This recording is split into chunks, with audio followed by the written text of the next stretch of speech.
It's 9 o'clock. Would you please join us for the flag salute? I pledge allegiance to the flag of the United States of America and to the republic for which it stands, one nation, under God, indivisible, with liberty and justice for all.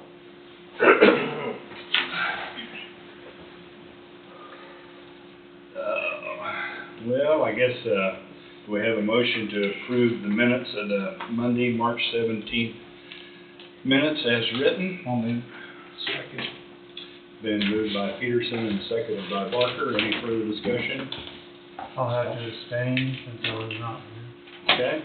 All in favor say aye. Aye. Four yeses and one abstention. So I think we'll wait on the other miscellaneous motions for now, and I guess we'll go ahead and call our 905, Amy Robertson, All right. interest in tourism board position. Yeah, good morning. Good morning. Thanks for having me. Thank you. How would you like me to start? Just introduce myself and... Yes, I guess normally we ask people to tell us a little about themselves and why you have interest in the position. And Okay, then other sure. people may ask questions too. And Fantastic. so, go ahead. My name is Amy Robertson. I am, I probably have altogether 25 years living in Coffee County. I moved here in, I think, 85 when I was 7 or 8 years old. I graduated from Burlington in 97. I did move to the Kansas City area around 2006 and was there for about 15 years. Came back in 2020 during COVID because suddenly my company wasn't making us go to the office anymore, so there was no reason for me to have to be in Kansas City. And so I kind of missed the small town and the community, and so I bought a property south of Burlington and I came back. And so, I have one son, Braden Redding. He's 21. He also lives here in Coffee County. I have my undergraduate degree in computer information systems from Emporia State University. I have 2 master's degrees from Baker, a master's in management and an MBA. My career has been primarily in software development, leading product management teams. My job was basically to identify market opportunity, identify our target customer segment, develop products that, solved customers' problems that they wanted and were willing to spend money on. So that was kind of my job. And I saw, in the newspaper, I saw that you were looking for volunteers for the tourism board, and I felt like, a lot of the skills that I have from my career, would be really helpful in the area of tourism, because it is about really understanding the market and, what would drive people to come visit and spend money here.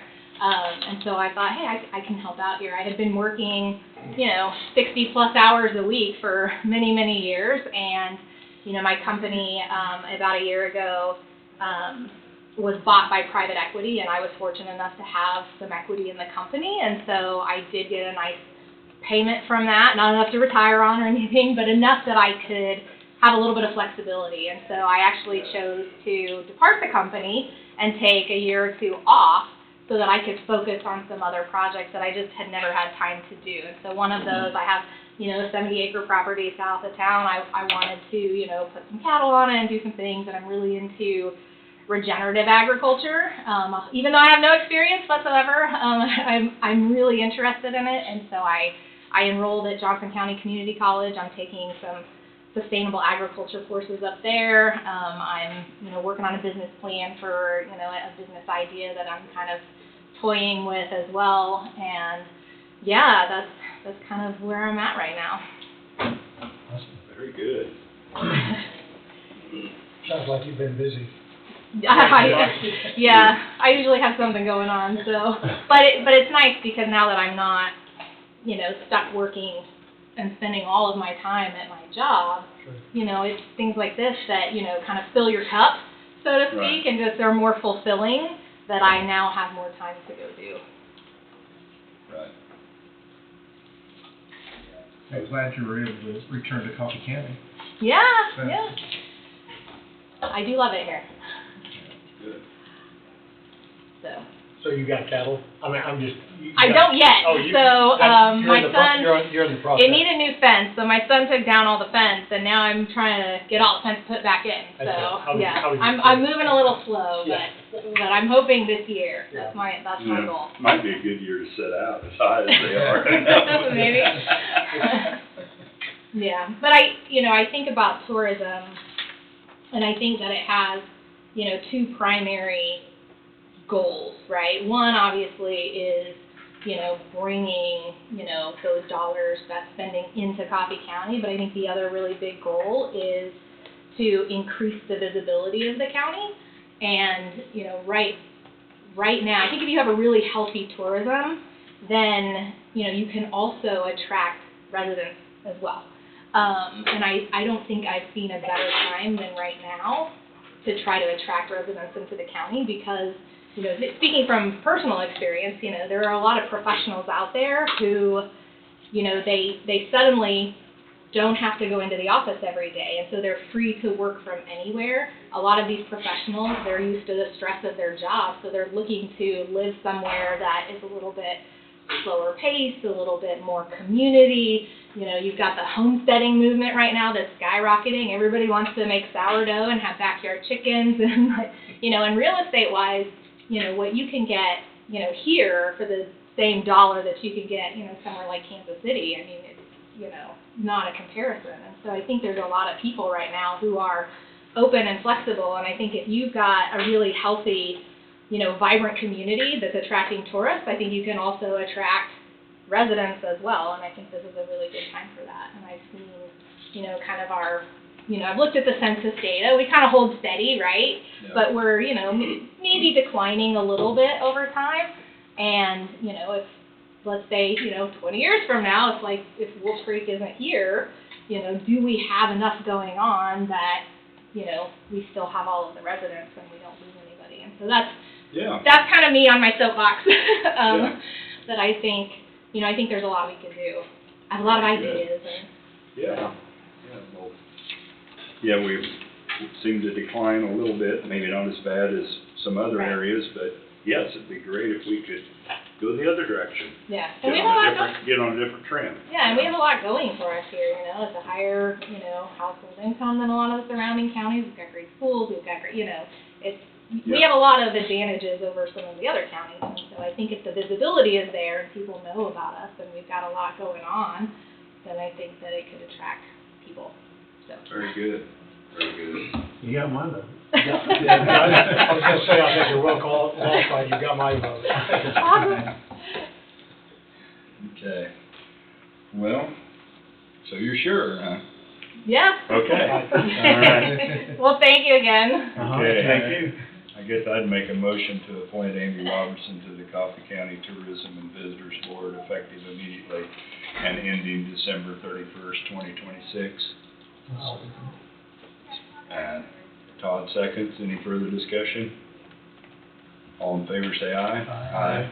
Motion passes. Awesome, thank you. I'm super excited. See, it's not hard to get on here.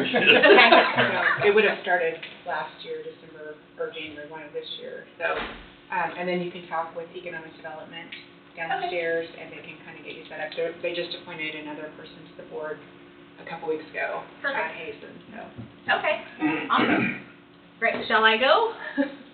Yeah, All I good? guess we're good. Okay, Yeah. thank you so much. Thank you. Thank you. Oh, okay, okay. All right. Did I skip that before? Yeah, Sorry. That's okay. She just said she was on for 9:05 and I No didn't get to problem. read the rest No of it. problem. Sorry. That's okay. Okay. Housing Authority Director Rhonda Gilbert waived landfill. Sorry about that. No Rhonda. problem. It's good to see someone interested in, with our county, so, great. Give you two pictures here, two separate.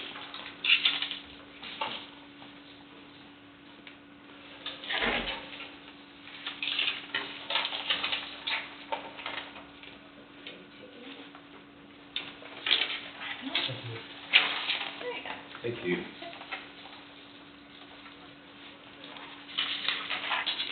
These are both in Burlington, aren't they?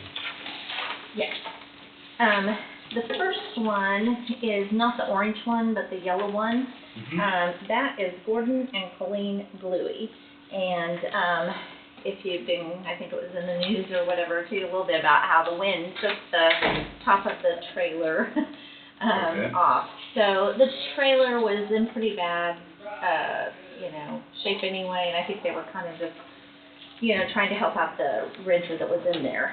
And so they would like to go ahead and finish up getting that out.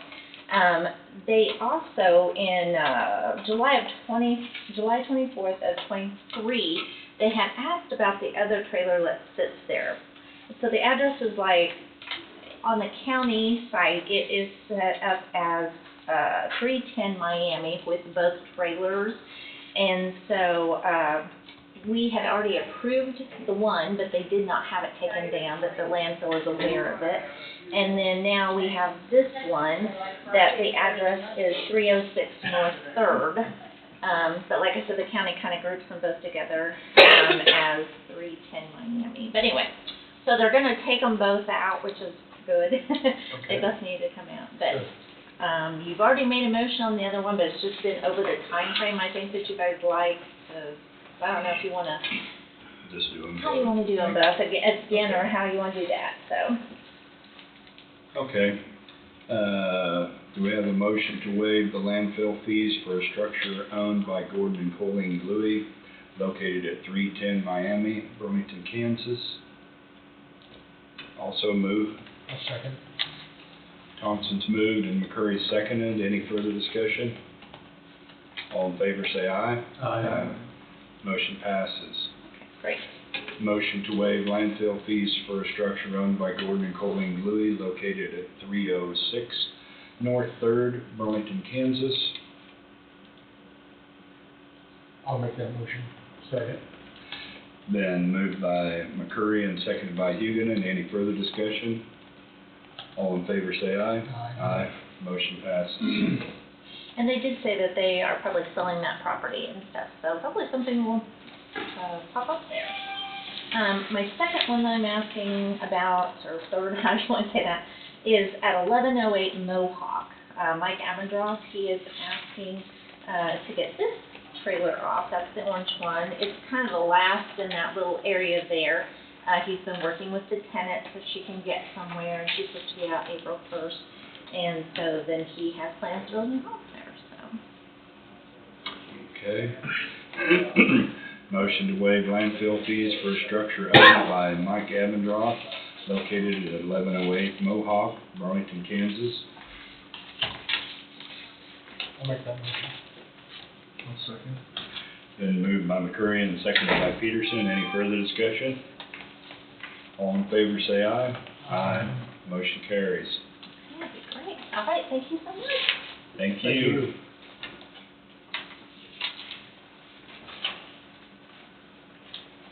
Road and Bridge Superintendent Ryan Durst, Department updates. Good morning, Ryan. Good morning.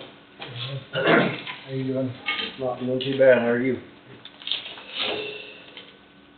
A few motions for today. I guess on the call-outs this weekend, we had one call-out Friday night for a stop sign, 15th and Trefoil. And that was it for the call-outs. First motion I have is for a new job description. So I got a need for something for our summer help, our seasonal employees, and currently we have two options. It's a laborer and a light equipment operator. I really needed somewhere in between those two classifications, and so I think the laborer was a class 5, and the light equipment operator was a class 30, and this new job description is in the classification 20, kind of in the middle. So there's a couple dollars an hour difference in there, so it'll be a couple dollars less than the light equipment operator that we would normally hire some of them in at. And I just, like I say, just the need and for the responsibilities, I needed something in between there. So is it an additional position? Well, I mean, we're not adding a position. We're not adding a position to full-time employees. This is just with our temporary summer help. We hire up to 10. This would just be one of the options, I could bring them in at that. We typically hire about 4 laborers, and then in the past, 4 light equipment operators and a couple heavy equipment operators. Well, with this, I would have probably a couple light equipment operators and a couple would be in this classification. Be a couple dollars difference in the wages there, a couple dollars less in the wages than I have hired on in the past. Okay. How many temporary jobs have you got filled so far? We probably 4, and we've got some interviews set up yet. I've got one more coming on today, and then, you know, a lot of them we get are high school age kids. They come in after school, or college kids. Couple repeats we'll have this year coming back. So, but we've got a pretty good selection of applications this year, which is, you never know from one year to the next. We've had times that we've only been able to hire on 3, and sometimes we have more than we can put on, so. Okay. Based upon the recommendation of the Road and Bridge Superintendent to approve the Highway Department seasonal light equipment operator job description and pay range to be added to classification 20. I'll move. Second. Been moved by Thompson and seconded by Huguenin. Any further discussion? All in favor say aye. Aye. All right, thank you. Motion passes. Copy for Terry. Are you gonna sign it? Oh, I mean, I can.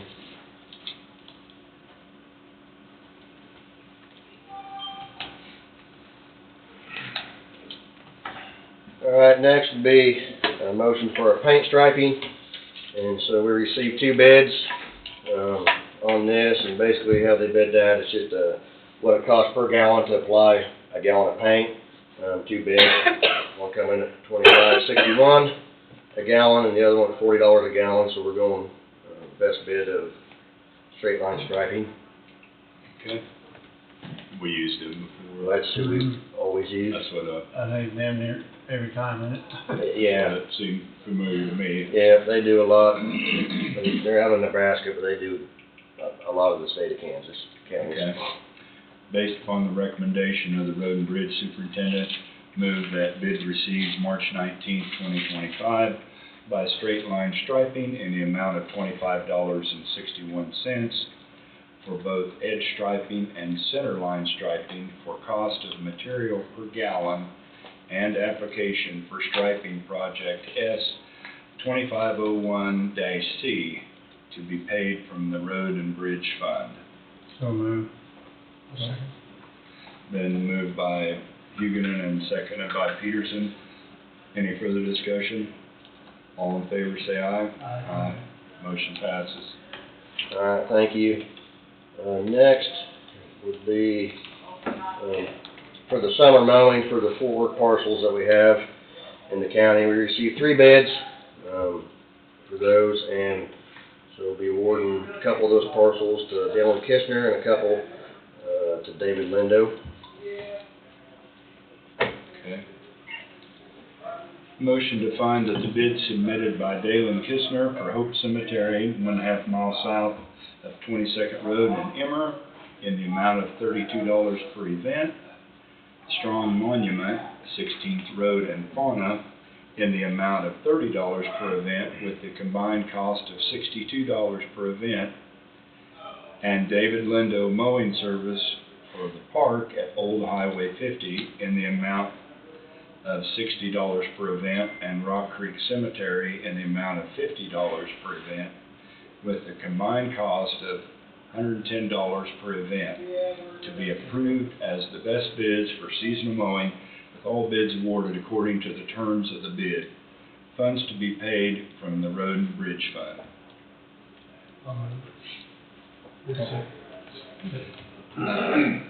Moved by McCurry and seconded by Barker. Any further discussion? All in favor say aye. Aye. Motion passes. Thank you. Next would be CP2 for summer help. This would be Gavin Conkle, and this would be, I'll be bringing him in at this new classification that we just added earlier. Okay.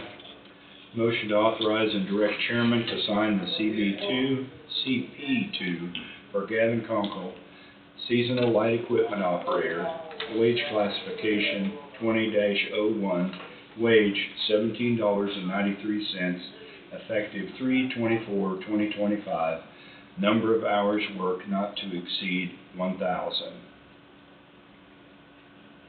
I'll make that motion. I'll second. It's been moved by McCurry and seconded by Peterson. Any further discussion? All in favor say aye. Aye. Motion passes. All right, thank you. Those are all the motions I had for today. All I had, unless you guys had something else or questions on anything? Sounds like you got it. Yeah, it's been my year for junk, I guess, I don't know. Yeah. It's been a good one for it with all the dust blowing around. Yeah. Yeah, that's smoking. Everybody with everything. All right. Well, appreciate it, guys. Yeah, thank you. Good week. See ya.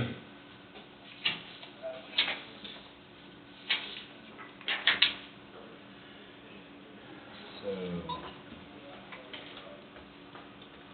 I'm gonna hold those other motions for later, and have Connie come in a little later. We got an Yeah. appointment here before, not very long.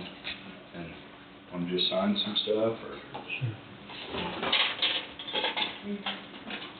Yeah.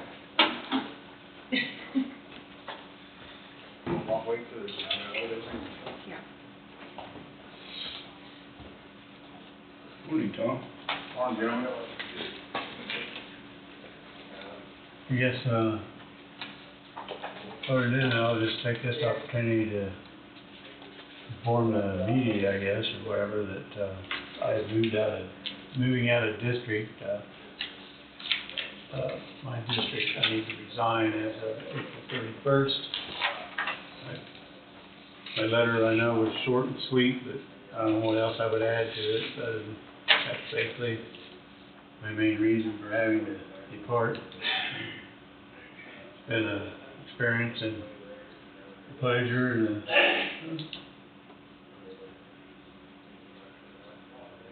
yeah, I don't know what else to say, but just letting you guys know, and like I say, it's your newspaper want to hear about it, I guess, I don't know, maybe not. Tom, can you explain the procedure that will happen now with your position? I believe Angie gets hold of the Republican committee and they, take applications, Angie, is that correct? They'll put it out to the public as the people in that district and see who's interested, and then they will interview and fill the seat. Because they're the people, the precinct committee people are the ones elected. It's appointed by the precinct. Yeah. They will be appointed by the precinct to fill the unexpired term. So next August, a year from this August, then there will be election. Right. And whoever files by June 1st next year will be on the ballot, and then the public will decide at that point. Okay, well, I think that's good for the public to Yeah. hear that here, so Yeah. kind of know what's going on. So am I correct, it's and I believe there's 3 people in Tom's district, it's the Republican committee people that live in his district, is who will make the choice. Which is Ward 2 and Ward 3 in Burlington. Okay, Those are the 2 precincts. okay. So that'd be a different group and not just necessarily, I mean, it's the same people, but it's he's the district on the commissioner, but you say there's 2 different wards that. Yeah, he represents 2. Okay, Ward 2 and Ward 3 I didn't in know how that Burlington. works, so, yeah, okay. Yeah, I mean, I called up the Kansas Association of Counties, spoke to Jay Hall about my situation, and, we talked for quite a bit. If you don't know Jay Hall, you might want to get to know him, he's quite the guy. He is a good one. Very knowledgeable. Yeah, very, knowledgeable and intelligent individual, but, I just, don't want to cause any hardship with somebody else, upset that I don't live in my district, so I just, all right. Well, hate to see you go, Tom. I've enjoyed serving with you on here, and known you my whole life, but, sure hate to see you go. That all goes into that one. Thank you, thank you. Like I said, it's been an experience, that's for dang sure.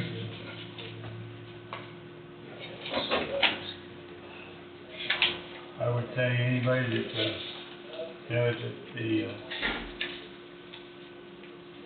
funny part about it to me is that when I signed up to run for county commissioner, I thought I had a bunch of spare time.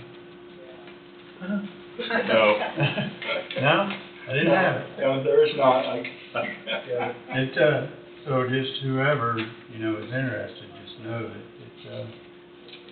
It's just not a one-day job, is it? no, it's not this Monday. No, it's not. So,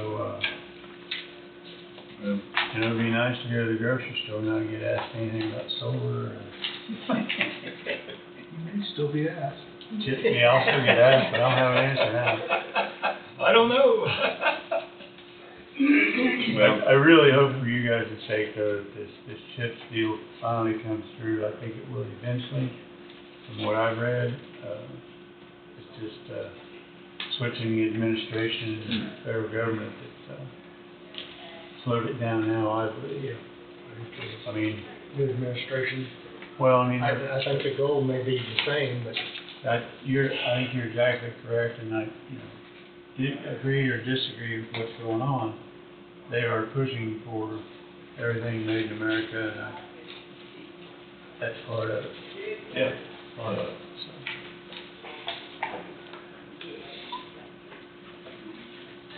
So, and actually is, we need, concentrate on more industry coming in one form or another. Yeah. Well, really gonna miss all your construction expertise. Has been a huge help to us, Tom, and I don't know about expertise. well, Well, yes, yeah. sir, it is there expertise. has been a lot of expertise on And your part. it's really been helpful in my opinion. I think everyone else would agree, so Thank you.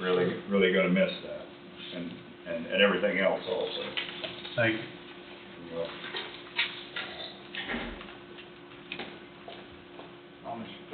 Will you? I'll miss you too, sweetheart. We still see each other from. You know where I live. Yes, I do. You're in that? I think the whole thing tied But you in can at set that up. time. I didn't see the check, so. He'll need the technology for his PowerPoint presentation. Do I need Wade. Wade? Yes. Not in this one. Okay, this is, then I cross the ball. Everything comes to you and I'll go to the next one. I'm bad hearing. I think he's in his office. Okay. Yeah, he was earlier. One technicality in your letter is April 30th, not 31st. There's only 30 days in Oh, really? I got it. That gives you one more day. Hey, Do you know if that makes a difference or not? it matters not to me, I guess. I must have been looking at May, I don't know. I said it was a pretty short letter, but I mean, I don't, you know, without telling them my other issues.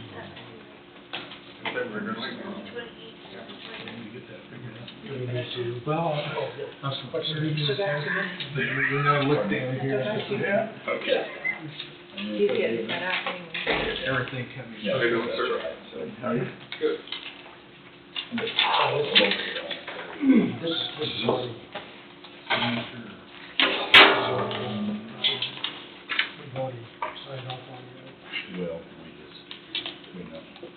Yeah, I guess that's right, yeah. Or, Oh, you've already, I can Yeah, get that back. unless Because somebody you guys wanted- already seen it. Yeah, if somebody I'm needed sorry, to look you were at it. asking, yeah. That was for earlier when Yes. she was here. Okay. Did you get to your main screen? Yeah. I'm many things to get through. Oh, that's fine. This may be. Oh, wait a minute, I'm sorry, Tom. I got one right here. And then, as far as that little resignation deal, Angie, I'm assuming it goes, you'll send it to Bob and, okay, thank you. You didn't send it to the governor yet, right? No, I didn't. Okay, yeah, we'll get it, Okay. Yep. I wouldn't know how to get in touch with him anyway. yeah, we'll get it sent out. All right, thank you. Here it is. Oh, okay. Isn't that right? That is right. I just put it through there and I didn't see it. Go ahead. So far, Mark hasn't sent anything back to me yet today. Wow. What the heck, that's not my feet. Oh, maybe I heard it marked. I'm just looking at it. We can add it in. I could use another. Yeah.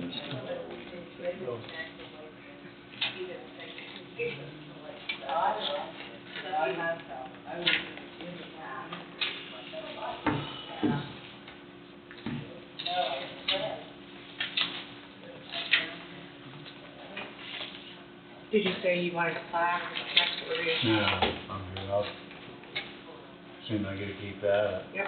That'll be, put it on the dinner table. Just a head of the table. Oh, if I mess up, the wife will smack me. This file.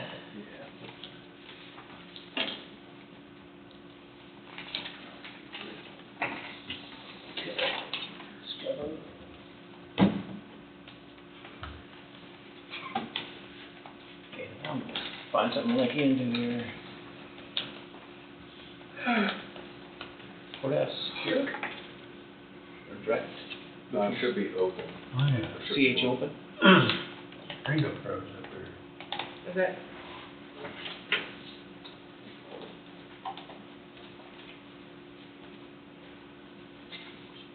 Oh, right. Doing that because of those.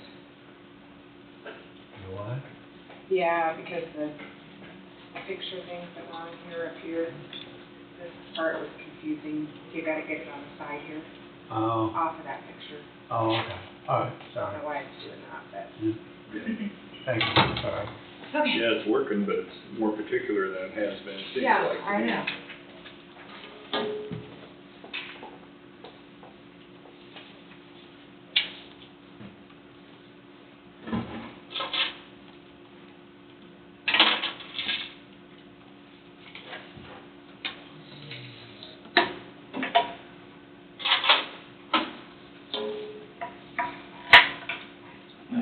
Multiple menus, huh?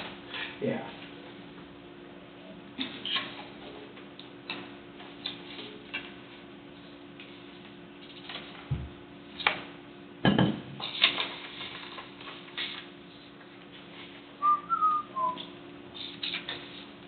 Unfortunately, society and hackers and whatnot have made it to where you have to be locked down and secure.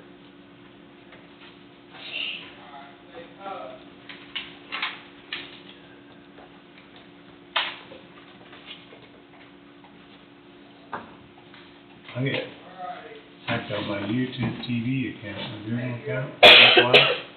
It's always from Denver, Colorado. Turn it on and it's like, you gotta enter your location. So you go on the internet, set your password. And they say, yeah, that's me, or whatever. You have a VPN? I mean, I have a VPN, and sometimes it's based out of another city, and it kind of screws you up sometimes on some of these things. I don't know.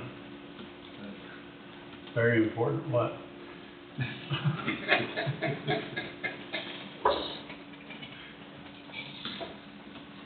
Oh, VPN. Virtual personal network.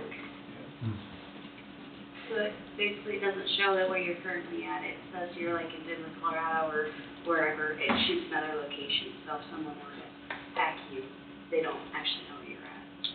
I see. It protects your information, so your passwords and stuff.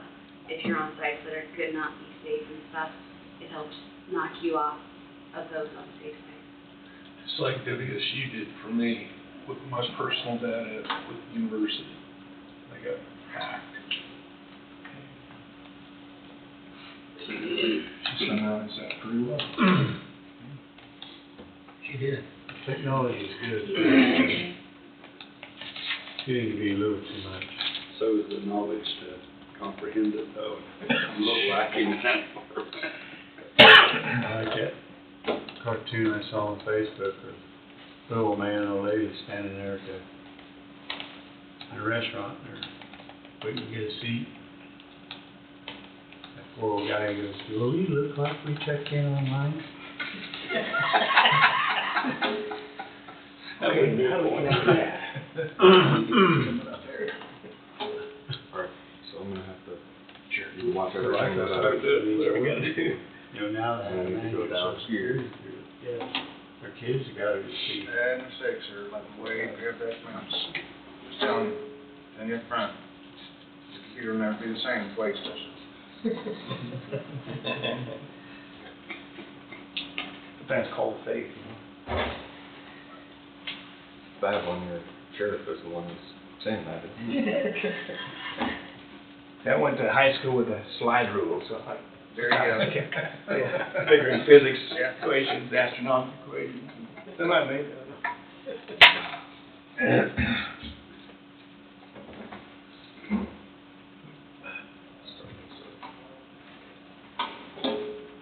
Like that and then.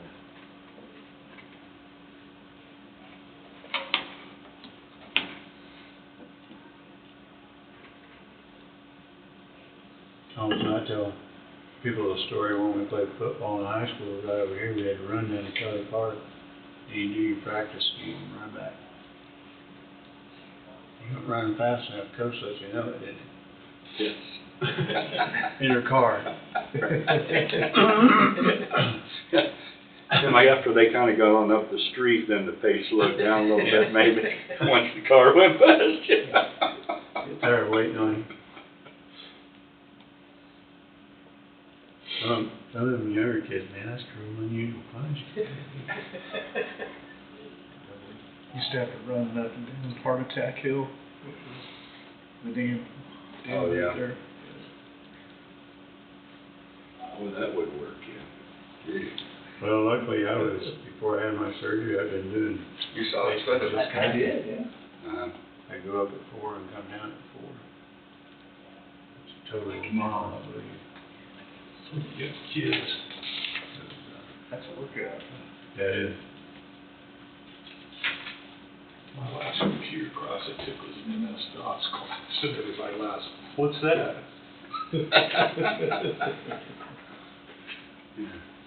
Broccoli. I've gotta take my first one yet. I was at small Proctor. Terrible. I always threaten to, because in my world, in my office, even construction's turned. Oh, I'm sure. I mean, it's, you can't order a set of blueprints and have them delivered, you gotta download them, Print them off. print them off yourself, so then you gotta buy a plotter. Yeah. If you ain't careful, you're printing off 100 pages on a plotter that you don't even need. Yeah. So that's, so that's the joy of, you can actually go through the page 11 through 20. I always claim that I have zero computer knowledge, but my wife points out that I can figure out eventually how to get on any auction website. I can figure that out for some reason. May take a while, but, But you get it figured out. oh, man. Bought 4 things, didn't know you did, but you bought them. Yeah. We need a skill we can't. But obviously what it's saying it's doing and what it's actually doing are two different things.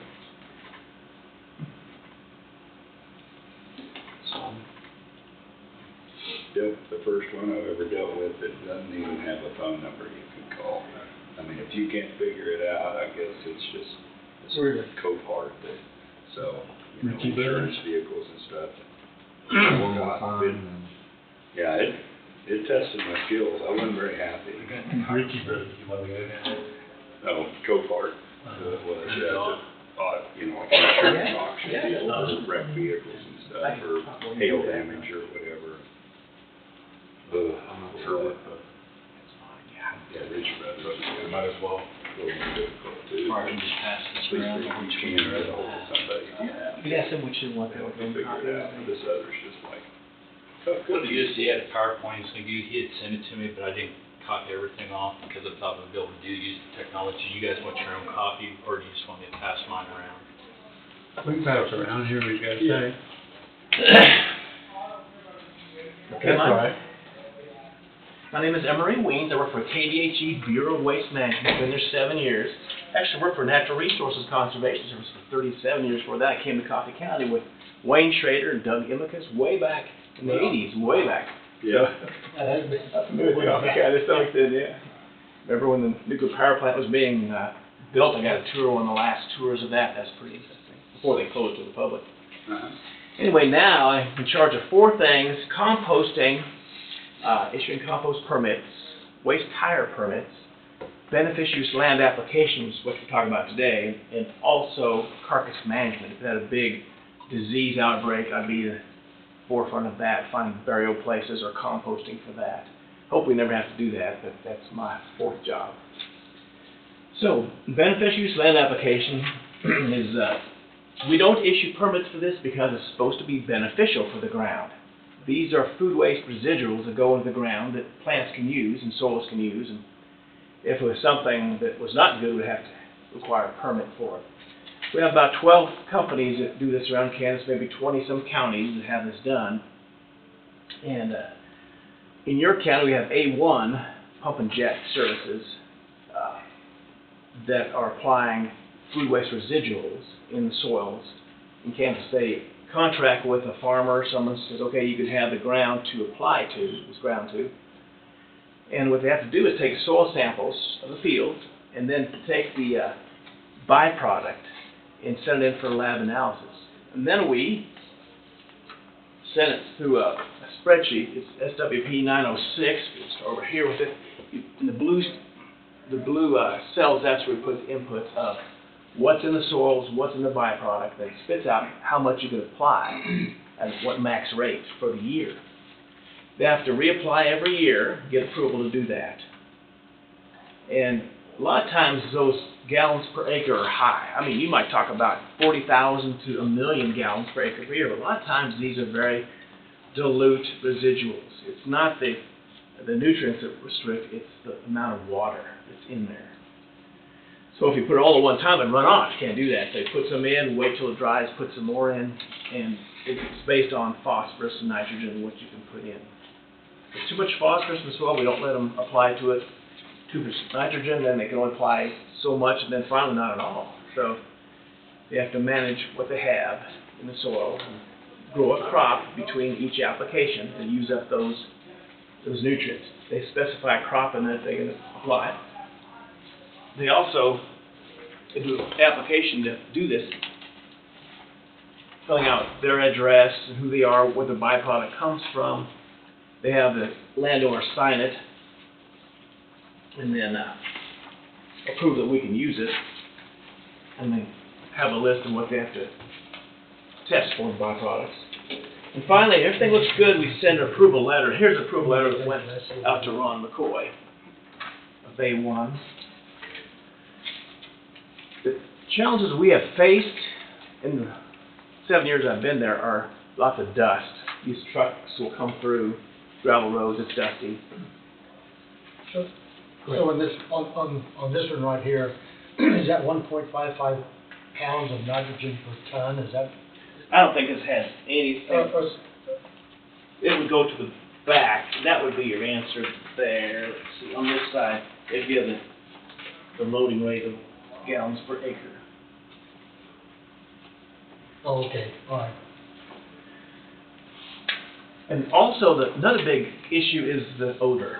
And maybe that's what you've been hearing about, maybe from complainants. And that's a tough one.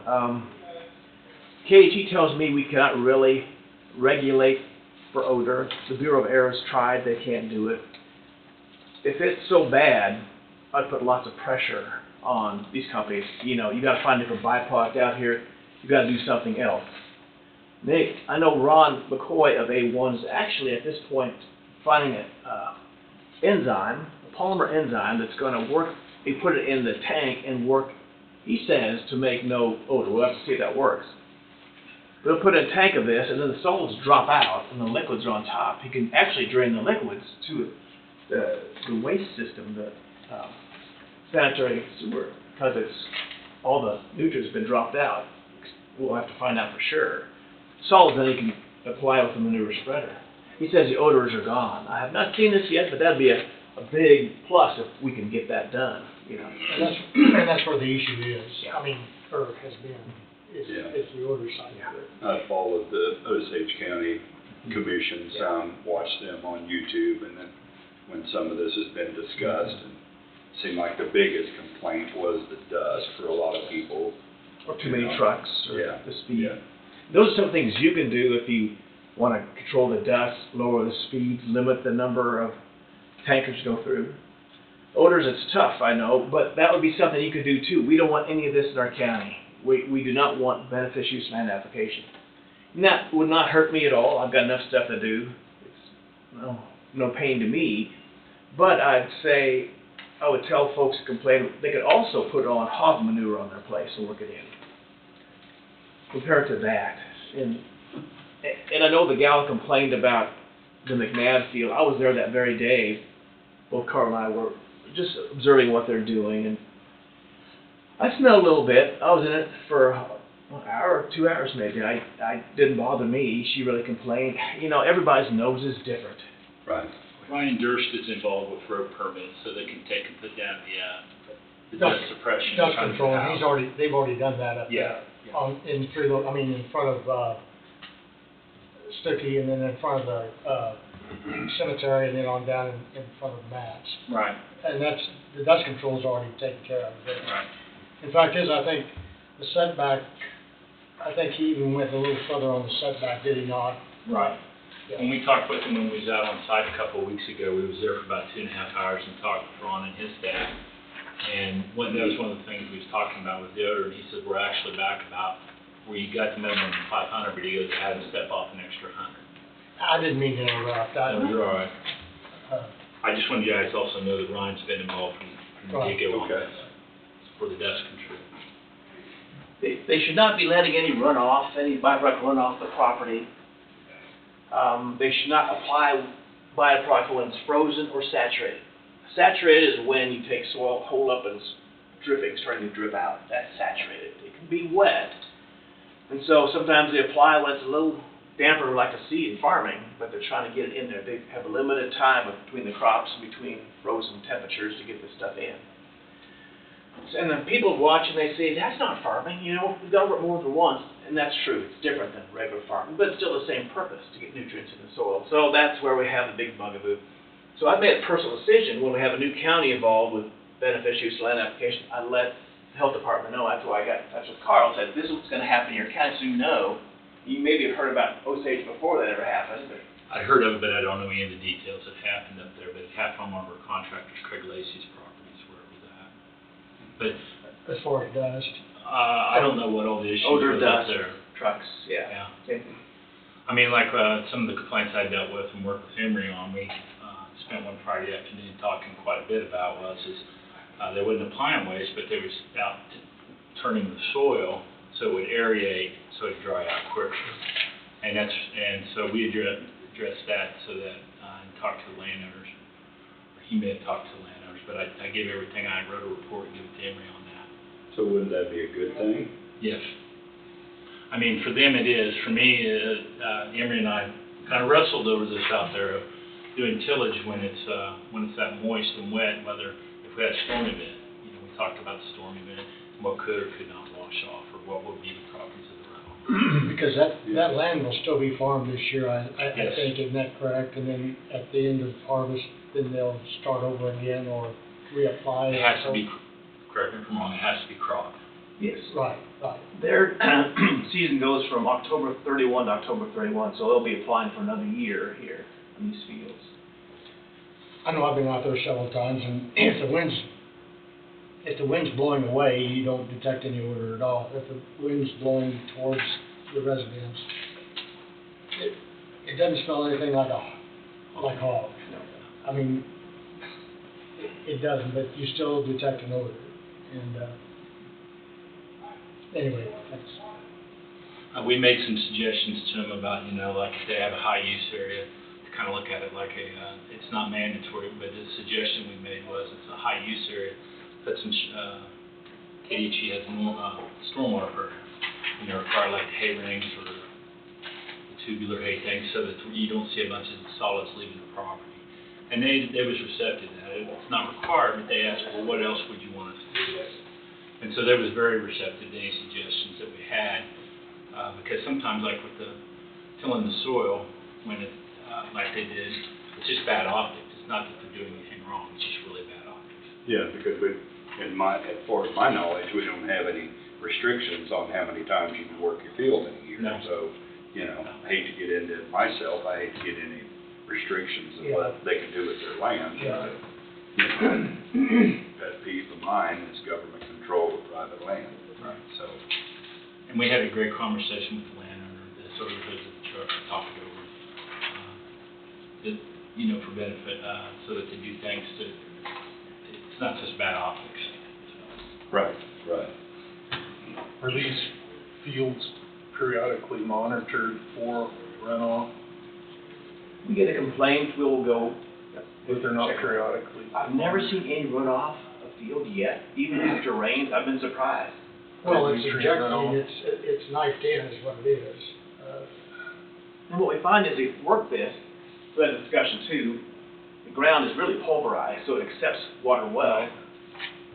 So it doesn't want to run off. It's very, what's the term? It's not We was discussing the soil structure versus soil tilt. till.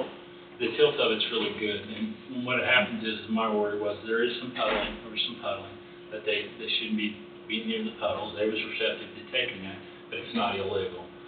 And so, like, everything went through a grass strip before it left the property. So you had some areas where it's something, the water would still have, could have nutrients in it. But this stuff is a measuring high that I've seen in like what we call BOD or anything of that nature that would adversely affect waters. So I'm just worried of nutrient runoff into water supplies. Yeah. right. And like I say, that the dilution is pretty diluted stuff. It's not really high concentration. With the sludges, and Right. it only can carry so many parts per million in solution. So if we get a complaint, most times we'll check it out, and if it's credible, we'll go out and check it. I've been to Lacey's in Osage County a number of times. I've been to Cold Creek a number of times. We've caught companies at times doing some things wrong, like getting too close to houses. We remind them, you're supposed to stay 200 foot from the property line. They wasn't doing it. They thought it was 100 foot. I corrected them. So we try and stay on them to do it the right way. And they realize if they keep making neighbors mad for the wrong reasons, they get thrown out of the county. You're not going to have people signing up, because people are wanting them to calm, And it does seem like this particular company that we're talking about is taking care of business it seems like they're trying to do what's right.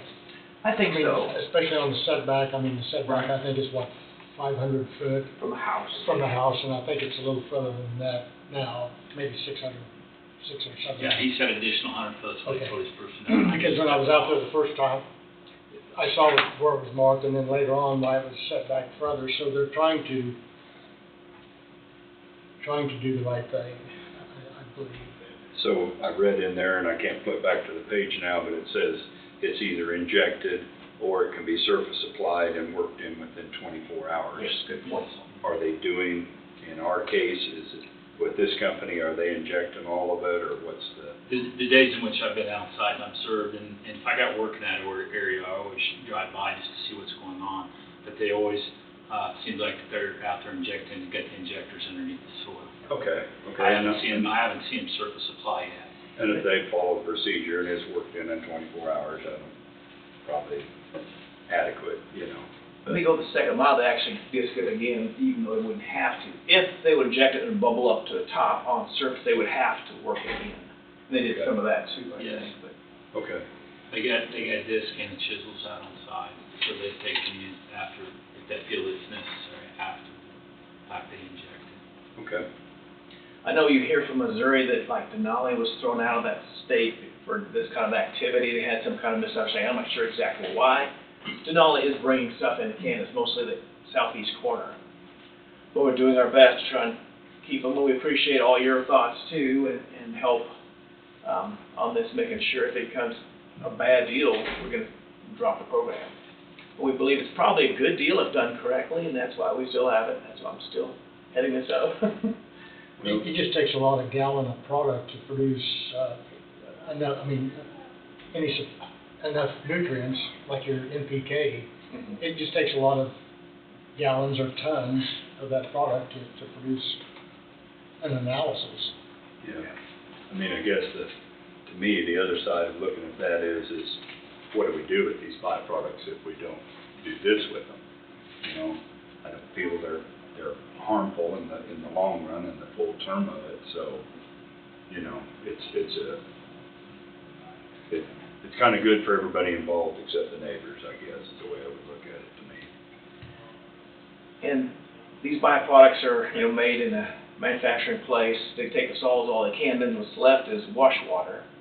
Then they have a dissolved air filtration system to bubble up the solids they can out of the liquid. They skim it off.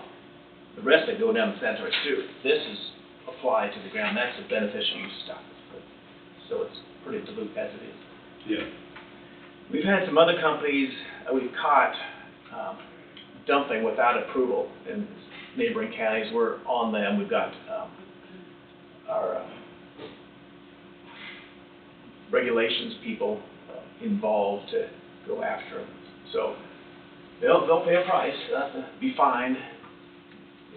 But we figure, even if we kick them out of the program, what happens is they do the same thing on their own somewhere else. So if we can have some oversight with them, we fine them and say, follow the rules, Right.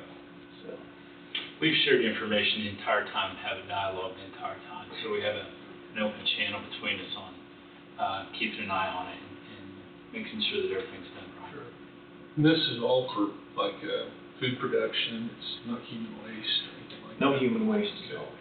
I know, I've been around some fields in Lyon County where they've got that on there, and it's horrible. I think every county has to deal with their solid waste. EPA is in charge of that. The liquid waste, that's where KDH EPA Water is in charge of that.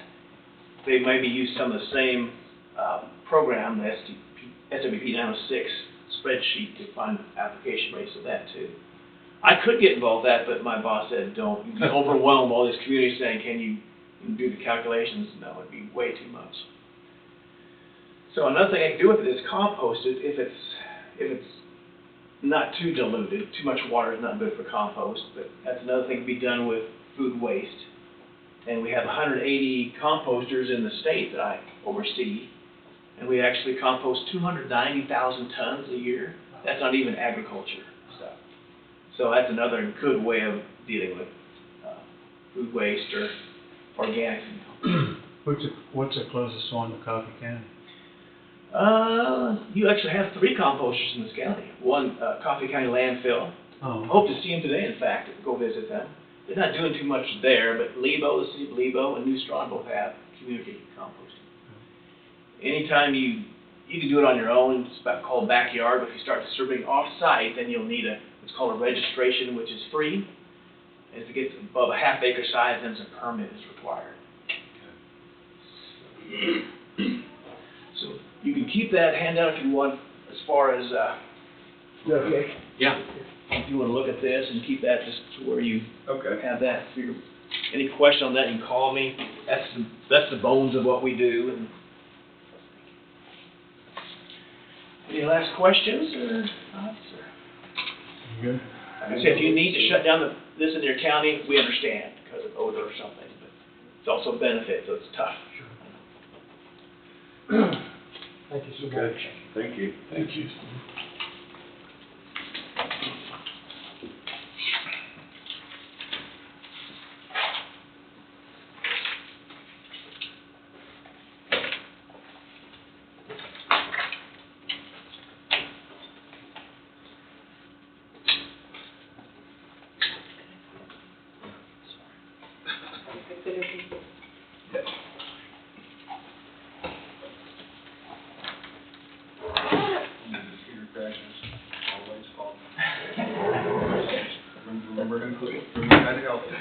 Maybe they can fix it.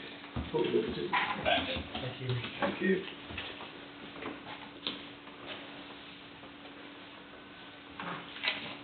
Thanks, Heidi. You're welcome. Well, it's 10 o'clock, time for our bid openings for our agricultural land lease. I guess I visited with Mr. Bowie about this briefly this morning.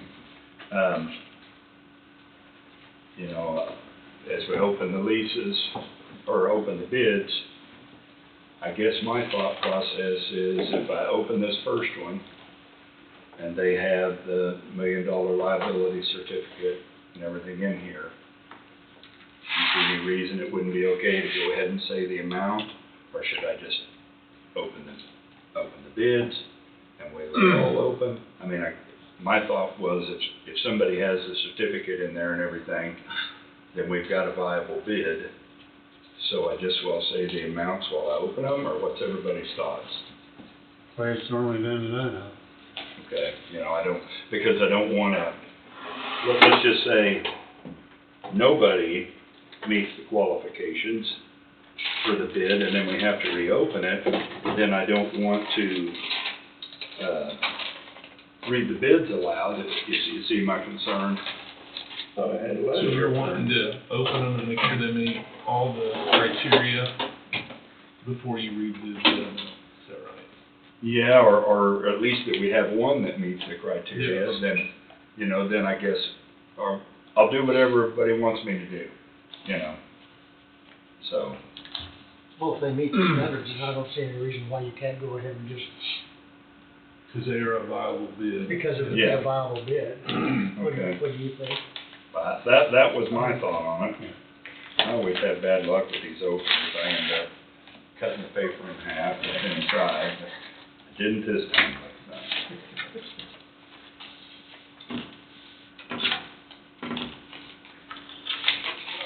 Okay.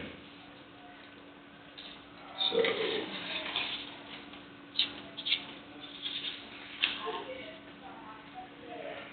And we do have a certificate of liability with this first bid, so I guess I don't see the harm in going ahead and bidding, or announcing the bids. I'd read them aloud.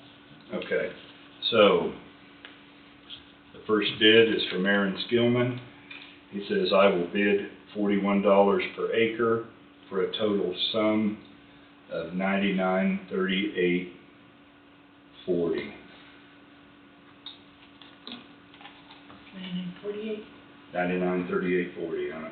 I don't know if anybody wants to check his math, but I'm sure he checked it, so. Did you check it, Eric? You can check it if you want. Well, we asked for per acre, and he did, and which he did, so. I'm just kidding. Okay.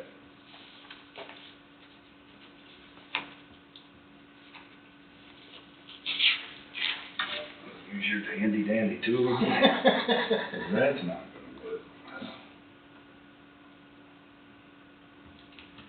They are sealed bids. They are sealed. Yeah, it was sealed, that's correct, yes, they are. They have not been tampered with.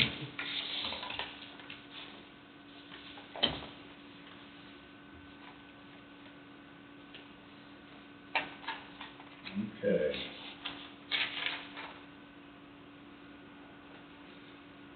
So this bid also has the liability insurance certificate, and this is from R.D. Lindsay, Lebo, Kansas. He says his bid is $10,060, which is $41.50,165 per acre. Closed is a copy of his liability insurance.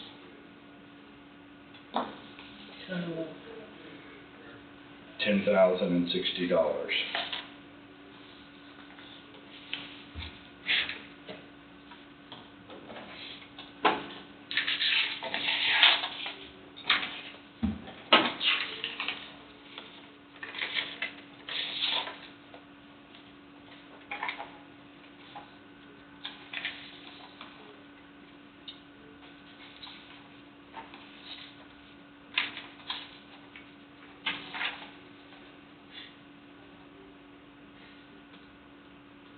And this one also has a liability insurance certificate. And this is agricultural land lease bid, Art Friend Farms, Lebo, Kansas. And he bids $17.17 per acre for the 242.4 acres. Is there a total to be found there? He doesn't have a total on that, but Yeah, That was 17. yeah, yes. 242. Yeah, I mean, that's our acreage. Okay. We bid on the 242.4. So, then I can pass these around, if everybody wants to look at them. Whatever we want to do. I'm good. I mean, it would appear that Lindsay's have the bid, they have the certificate, and so I was hoping Mr. Bowie might be here, but he didn't know if he would be, so, I guess we've got to contact them, and there's the phone number there, Angie. And, So, they get with Mr. Bowie and get a contract made out, I assume, right? you had two that were close in that, are Well, you? that's the high one. Oh, you're looking for the highest? Oh, okay, gotcha. I'm sitting here thinking low bid, I'm I know, sorry. you're used to bidding stuff the other way, aren't you? I'm sorry. Yeah, we've got two that are really close here. We're so- trying to make the money. Yeah, we're talking 50 cents an acre, so, you know, but it appears the qualifications met, so that's, as long as they're, you know.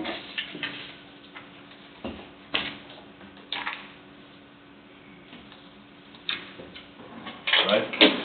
It's the highest, that's the highest bid. Did I read that So one? it's $17 an acre, yes.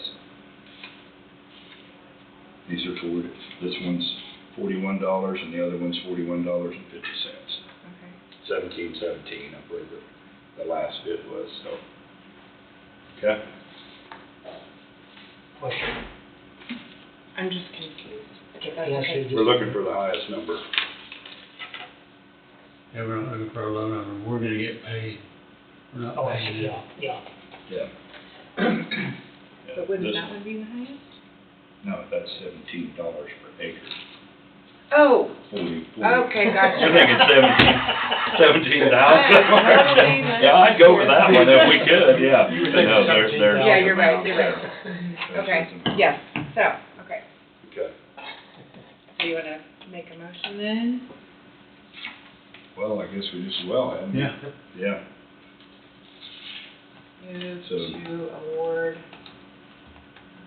Oh, yeah. There we go. what do we call this?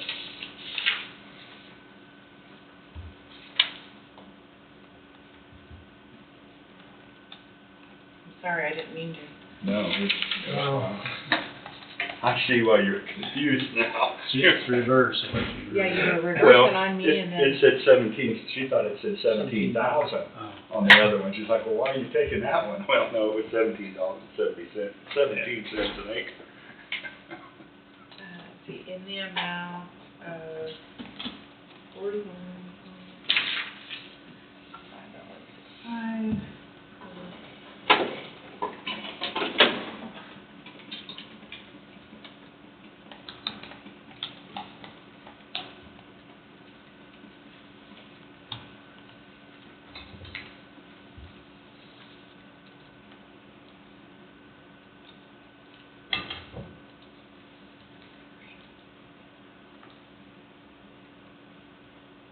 And we did have the agricultural land included in that too, so that's part of the reason why the bid is higher, would be in my opinion.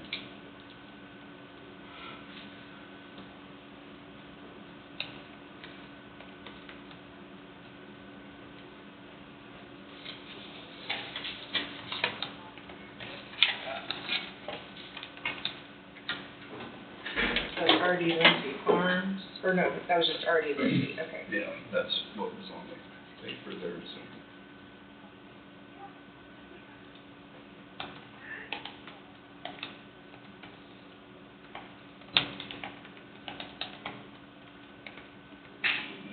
else do I need in there?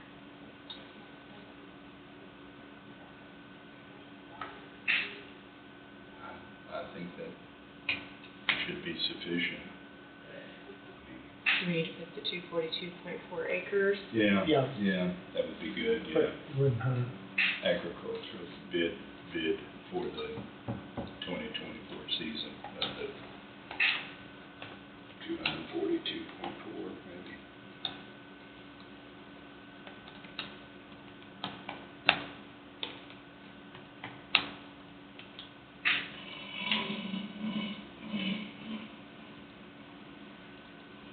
That sufficient, guys? Or- Looks good. Make that motion.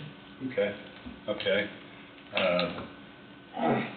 Barker moves to award the highest bidder of R.D. Lindsay, the agricultural land lease bid for the 2025 season of the 242.4 acres in the amount of $41.50165 per acre for a total amount of $10,060.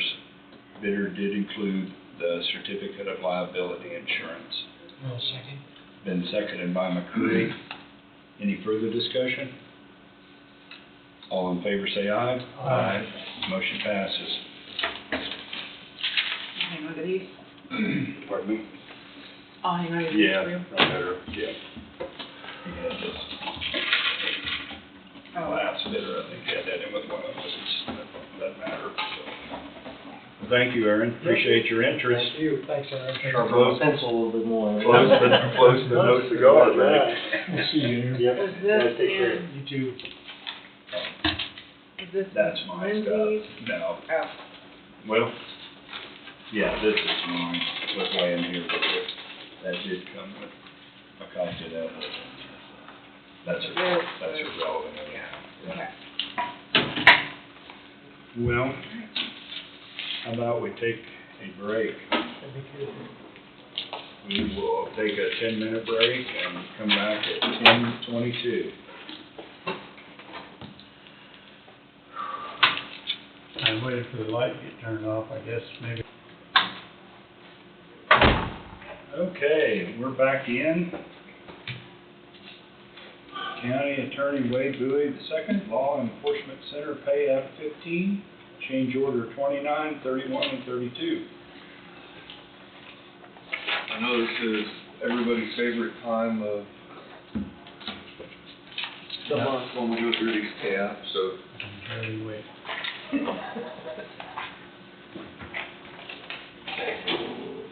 You have it streamlined, it's not so bad. yeah, if we didn't do this, you guys would be here for hours, so it's better than, I mean, I will say this, you guys have been doing awesome on it. Yeah. Yes, we really appreciate We that. really appreciate you guys doing And that. it spells it out for us and the public, and much appreciated. Hopefully we ask the questions so you don't have to, so yeah. Very Appreciate good. that. and a lot of projects from what we've been told don't do what we're doing. Change orders and pay apps just come through, they're signed off on, and then that's where the perception is on the outside looking in that things are just rubber stamped. So we've done this intentionally so that people on the outside see that there's nothing that's rubber stamped. Tom will send me a message and say, did you see the most recent change order? And I could feel him breathing fire, and then next thing you know, we're having a heated discussion with River City, who's then getting in contact with Goldberg or Introva, whoever it is, and these things are highly scrutinized, I'll tell you that. So, starting off with the pay app, which is the big ticket item every month. This is pay app number 15, and it's for the period ending February 28th of 25. As you see, the current payment due with retainage is $1,268,415.88. So, moving through as we normally do, fast forward to each of the individual pay apps, this is HME. HME is steel, it's their pay app number 12. The total before retainage, $17,643. The current payment, $15,878.70.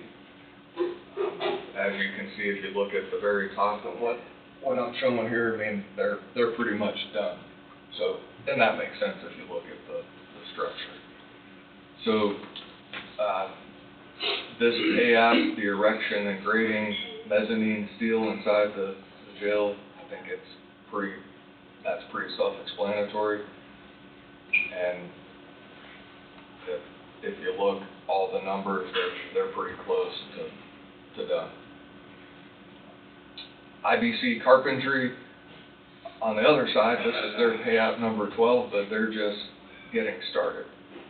So their total before retainage, $134,343.50, with the retainage, $129,09.15. And within their pay app, these are all broken down to each of these items.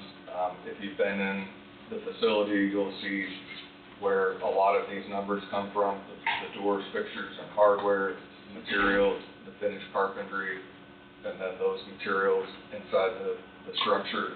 There's a lot of,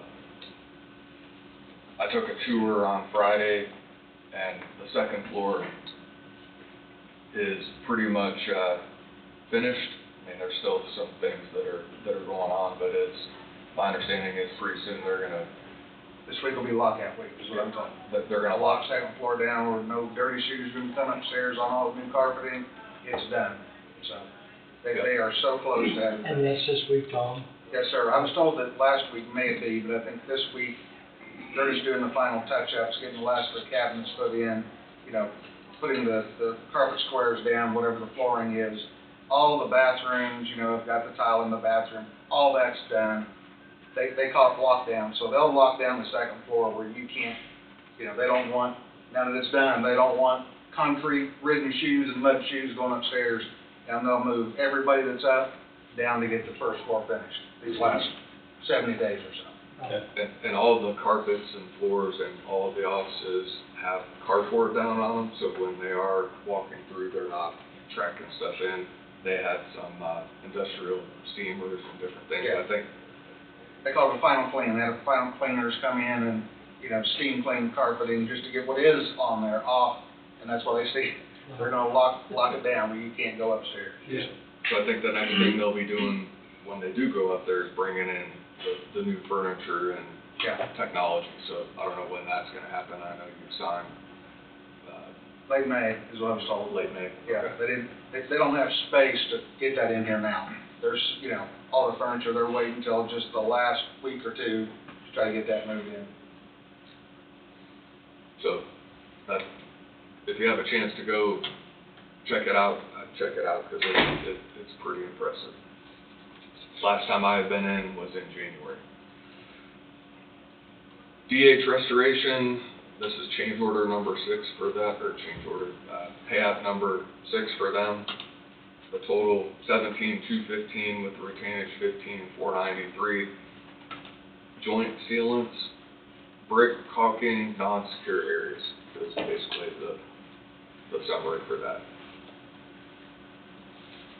Seward Glass, pay app number 6, their total $1,780, $1,602 with the retainage. I think they're done, aren't they? Yeah. And that was for the lift rental.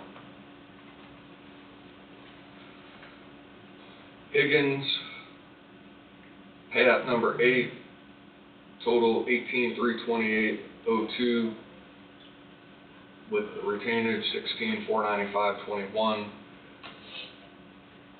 The majority of drywall labor and ceiling grid labor. I think it's pretty self-explanatory there. Always Faithful Painting, pay app number 2, they still have a long way to go. But that makes sense if you've been inside the building, the painting. So $76,000 is before retainage, $68.40. CMU walls, door frames, secure door and frame, that's where that total comes from. Bitsum is flooring, and they still have a ways to go, but $6,565. Tile work, if you've been upstairs, it's mainly the second floor, the bathroom and drinking fountain, the tile, and when you go in, Backsplash. yeah, it looks really nice. Poly jail, pay at 13, 308, 280, 80 before retainage. That's for work completed, 229, 506, 60, and stored materials, 78, 774, 20, except for they're not stored anymore. I don't think they're here. I think everything's on. Yeah. So, detention hardware materials, secure hollow metal doors, detention doors, security ceilings, all the things that are needed to get the jail up and running. You guys understand security ceilings, when we're talking about, in some of the rooms, depending on where they're at, let's say that it's in our holding cells, there's a security mesh that goes above that you can't take a ceiling down or claw through or dig. There's a damn mesh, steel mesh that you couldn't get through anyway. So when it's talking about some of those security ceilings, that's what it is. So it's above the... Yes, sir, it's above the hard wall, yeah, hard ceilings. And if you remember several years ago, I think it was in Osborne County, they were housing some Homicide suspects. Yeah. They were also housing an inmate that, when I was county attorney in Allen County, had been sent to prison and was housed with some of those individuals in Osborne County, and they went through the roof and they got out, and it was a big deal. The Allen County inmate ended up carjacking somebody and driving north and ended up picked up in I think Omaha or Lincoln, Nebraska, with the stolen car. Yeah.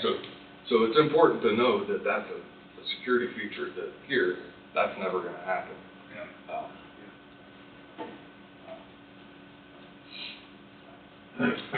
So this is still polygel, still goes on and on, but it's for all the things that tie to the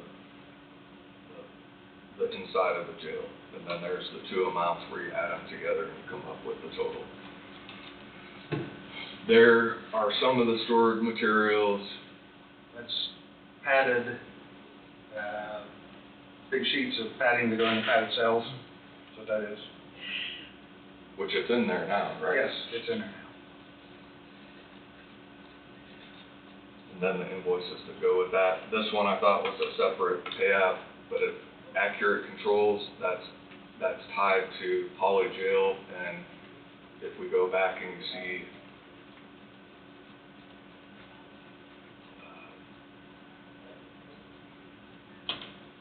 SEC, that's the electronic side of the jail, which is accurate. So when you see accurate, that's what ties to accurate. It's included in the same pay app as poly jail. All the computer security screens, everything's touch screen, open doors, that's what they're talking about. Accurate controls, all security access through the computer systems. And that's why I have here poly jail. And that's not the best picture, the color picture, but that kind of gives you an idea of the... Shows all their system setup, programming, setting up all the screens, because every one of them is custom for us, And, another jail that has a different design, it would all be customized. And that's just showing all these computer screens and systems set up to program. It's a good color photograph. Wade's black and white. Somebody changed the settings on mine. Right. So we're trying to help that guy a while ago set up that computer. Right. Let's move on. Let's quit beating a dead horse over your computer skills. GK elevator, payout number 3, the total $53,400, current payment due $48,60, and the way their payouts are broken up, there's elevator 1, and that's why I have it circled here, so labor and total here for elevator 1, and then the next one is labor and the total for elevator number 2. So at the very end, you see that total. elevators are done except for doors being hung. They won't hang those until the very last, week or so when they have inspectors come and inspect it. That way, somebody didn't get on there and just run up and down the second floor. If they don't do that, can't allow that to happen until it's inspected. Conley sprinklers, pay app number 6, $12,271.05 with retainage, $11,43.94. It's labor, they're pretty much done. McElroy's, it's a big part of this pay app. It's pay app number 12. Their total $304,591 with the retainage $274,131.90. Once you see all the things that are going on, insulation, plumbing fixtures, piping packages, sheet metal, plumbing above grade, HVAC, sheet metal, plumbing above grade labor, HVAC labor, all that adds up, and I think if you've been over there, it all makes sense. Shelley Electric, another large number tied to this pay app. So between the two, you're at somewhere close to $600,000 of the total figure. Pay app number 12, total $330,565, $297,508.50. This is usually the one that gives me the most trouble because we have stored materials and the way they compute it, I think we spent an hour and a half on one of the Shelley Electrics trying to figure out where the numbers are. But fortunately, we're beyond that now, and it's one page, and it pretty much speaks for itself. It's material and labor, depending on which you're looking at, but the main ones are for power material, power labor, low voltage material, labor, temporary power, so on and so forth. Shell will be here until the day they leave. I mean, electricians got to be here. And they're great to work with. So that's all of, I know it's hard to believe, but all of pay app number 15. Down to the end of it. Yeah, we've got about 70 days left, so. How many? 70. June 3rd or 5th, give or take, whichever you see, is when they're supposed to do the last punch sheet and hand me the keys. So we talked about the next week is going to be our move-in date. If everything is still flush, and that's what it is, we'll be moving in that next week.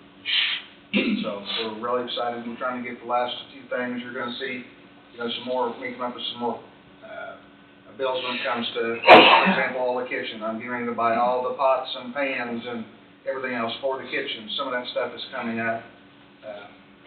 Some of this stuff we're going to wait till the last month probably because we don't have room to store everything. But all that's coming out. So you'll see some stuff coming from me directly here pretty soon. So, I'm going to propose a motion, but since I'm going to wait so that she can. Pardon me? Well, the motion, I think we need Angie, so I'm just gonna move on to the change orders. Okay, she's got it right at the exposure. She needs to be here to do it. So, start out with change order number 29. This is one that, there's probably some sticker shock. This is one that actually, came in January, and this was one of the calls. Either I called Tom or Tom called me. It was in the evening and said, "Did you see change order 29?" And it's $26,889. We went back and forth with River City, and ultimately Tom can probably explain it better than I can, but this has to do with changes or revisions related to the parking on the south, and mainly it's by the Sallyport, right? Right. So when the Sallyport change order was made where it was expanded to be bigger, that unexpectedly changed how the curbing and whatnot on that south end near the the Sally Port was gonna be. I think both Tom and I misunderstood, and we thought that it was gonna change things a little bit, but it's apparently changed things significantly. So I'll try to explain. So since day one, we knew that parking was gonna be an issue for all my employees. And so, you know, there was originally 2 islands that they could put grass in and flowers back there south of the Sally Port. And I said, I don't want any curbing, I don't want any grass islands, I need parking. I need places for my employees to park on the west side and the south side of the jail, you know. I need all the parking spots I can get. And so they decided to take out, as you can see, if Wade will scroll up, there you go. There's the 2 islands they had with curbs. And I said, all curbs do is people hit them and break them. I don't want curbing. You can make this little trough, you know, in asphalt to let water run, whatever you're gonna do, but I don't want curbing. Take it out of there. And as you can see, I made them put in stall parking. And there's parking back there behind the jail. So when they did that, then they took out the curbing. Now there's a water issue. They're worried about water coming off the building, the preschool building, whatever you want to call it. That water runs down those spouts out into the street. Of course, coming across to the north, where's the water going to go? And there's 3 or 4 of those downspouts on that building, and it's going to run right directly in the back of the Sally Port, or it has to go over there to the east towards the old Sally Port.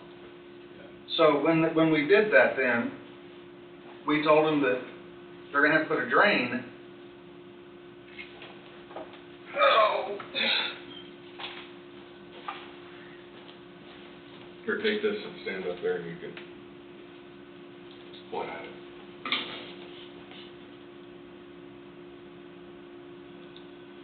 So we told them, come on. We told them, said, if the water's going to run in here, then you need to put a drain right in here, all along here. Put a drain in there. And that's what they did. They put a trench drain right along through here. Damn it, I can't hold this straight.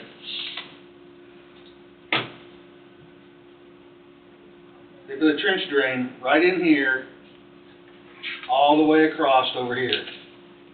So that's an expense. Because there's no more curbing, they have to figure out some little trough drains, you know, to get that water going to the east, where there's already a current drain just on the west side of the old gravel driveway going into the Sally Port. So water's got to go someplace.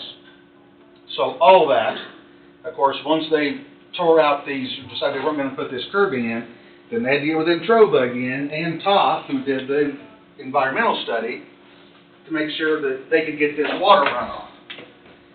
Now, when you brought up just a little bit ago that you've been told Friday about this water drainage, that's why I'm saying, boy, that's something new to me, because they've already looked at all this and said they had to have so much grading and knew how much they were going to be putting in here. So that's what this extra cost is. That's change order 29, is that it?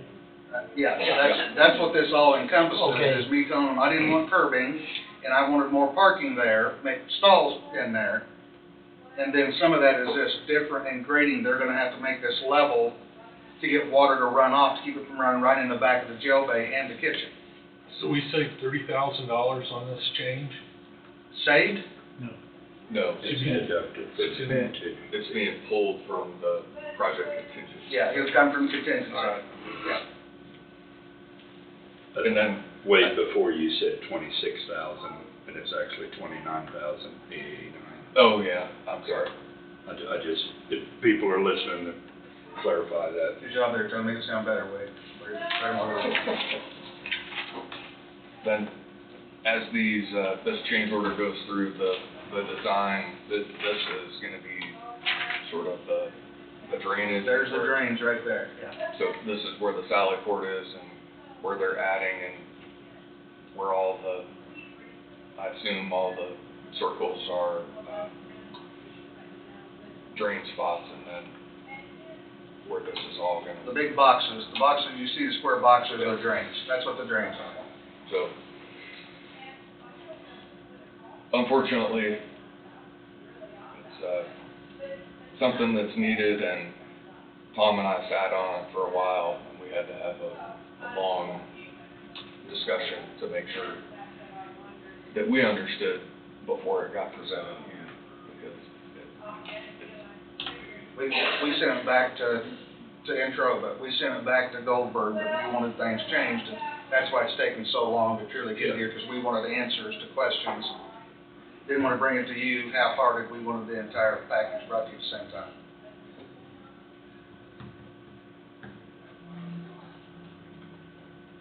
Doesn't change the cost or anything else, it's not added, it's just coming out of contingency. Oh, yeah. it is 20, it Wait, is there's 20. two, wait, it says 26 right there. Yeah, and I must, I just wanted to make sure yeah, which one was right, is all. it's 29, but it should be 26. Okay, So okay. I must have saw, I don't know. It's fine, I just No, wanted I'm to make glad sure you which caught one that. was right, you know. And are you heading right now? So that's pay app number 29. Now, we haven't had 30 because 30 is still under review and it's not even been presented to the county yet to review. So at some point in time, 30 will be coming, but It will we got show up. 31, so I'm gonna go on to 31. Okay. 31, it ties to, there were some changes within the county attorney's office. I know that were requested, I think Tom had some changes in his office, and that deals with some changes in lockers and ductwork. So the total is $6,651, but it ties to 3 potential change orders, which, if you'll remember, are River City tracking numbers. So we'll go through, starting with potential change order number 45. 45 revisions tied to the sheriff's department and attorney's office, and sprinkler piping for added room, painting hollow metal doors, painting added wall, adding lights and added room, adding glass and added windows on level 2. Those were the added glass and added windows were tied to requests that had been made in the county attorney's office for administrative staff. They wanted plexiglass or windows in each of their offices so they could see out if they were just sitting there to know what was going on, and when you go tour, you'll be able to see what that is. All of those changes, $8,788. Little explanation as it goes down where the costs come from. There were some additions and subtractions.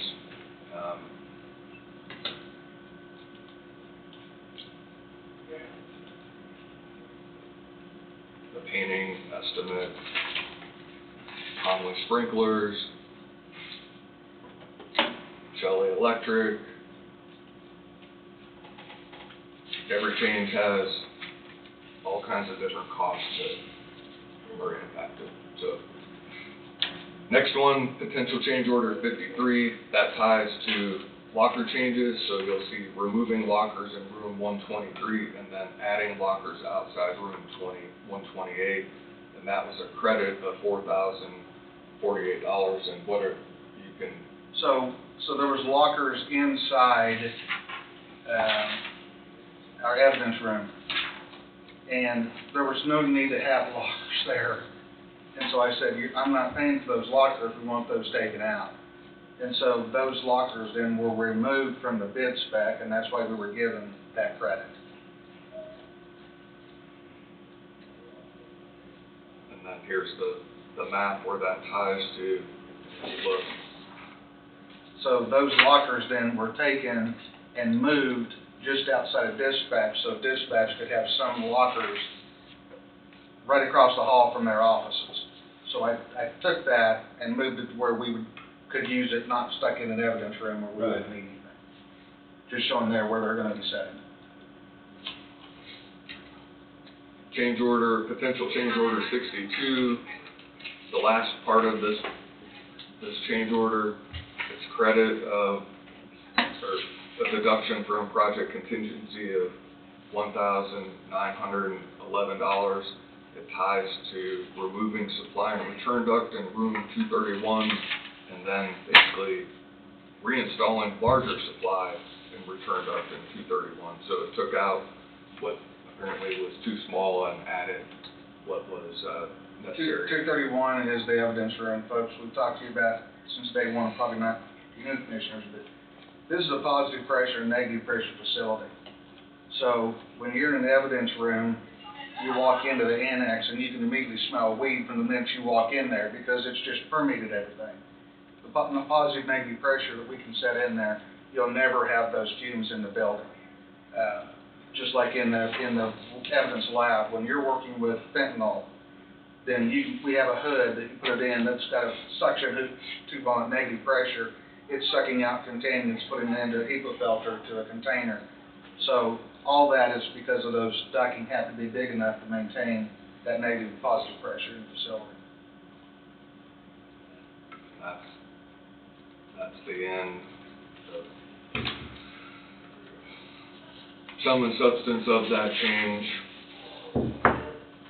supply and return CFM to 140 and upsize both supply and return ductwork to 8-inch. So that's change order 31. Moving on to 32 unless there's questions.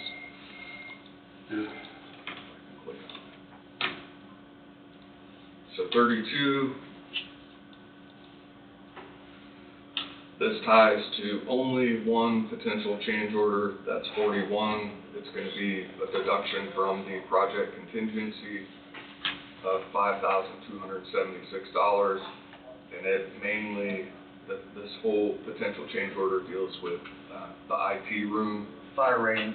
Can't have sprinklers in an IT room. You have sprinklers in there, you're gonna, destroy millions of dollars worth of equipment and processes. So they fire rate. They spray a fire retardant above the ceiling level that would literally snuff out a fire if there was a fire in there, and it removed all the wet sprinkler systems in there. We had to remove those. So because that would be in the ceiling, and if the fire, the heat would release it, or what? That's correct. So this fire retardant just keeps it from continuing up the walls and around and then catching everything else on fire. It's basically a spray foam retardant. And then when you see anything that says fire rated, that's what this is. The doors may be fire rated, but all of the rooms that can't have sprinklers have to be fire rated. That's what these are. That's what so it's just kind of a containment. That's correct, sir. That is absolutely correct. Keep it in that room. That's correct. You can't light it on fire, for example. Right. So whatever would burn it, if a server would catch on fire, it may burn up that server, but it's going to catch the room on fire and then burn up everything. Right. It's a fire retardant. Thank you. And if you look and you're keeping track, this is the most recent or the last change order that we have, 32. And if you look at the construction contingency fund, after this gets subtracted, the total will be the 560, 691, 82. Just so you're aware, there's still a substantial amount in the construction contingency. That was the hope, obviously. Yeah. Right. And just so you're aware, 125 and 243, the 125 means the downstairs IT, 243 is the second floor, there's an IT room upstairs. Because we had to separate sheriff's office, jail, and prosecutors, because again, we have two different server systems. So there is two IT rooms. Okay. That's what those two rooms are. Okay. One upstairs and one down. So a little bit more detailed document revisions, and it talks about specifically rerouting sprinkler piping out of the IT rooms and recalculating the system with associated changes incorporated, adding fire caulk to the IT rooms, fire taping the rooms full height to deck, and then as this goes on a little further, the detail of where that comes from, I mean, I call it show your work. So between Conley and Higgins, which are the two main outfits, and I think there's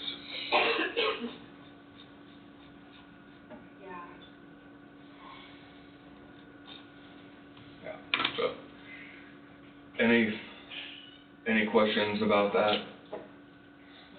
If not, that covers pay app 15, change order 29, 31, and 32.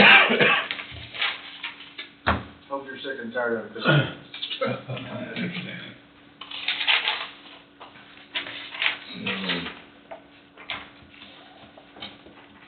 We need to get in.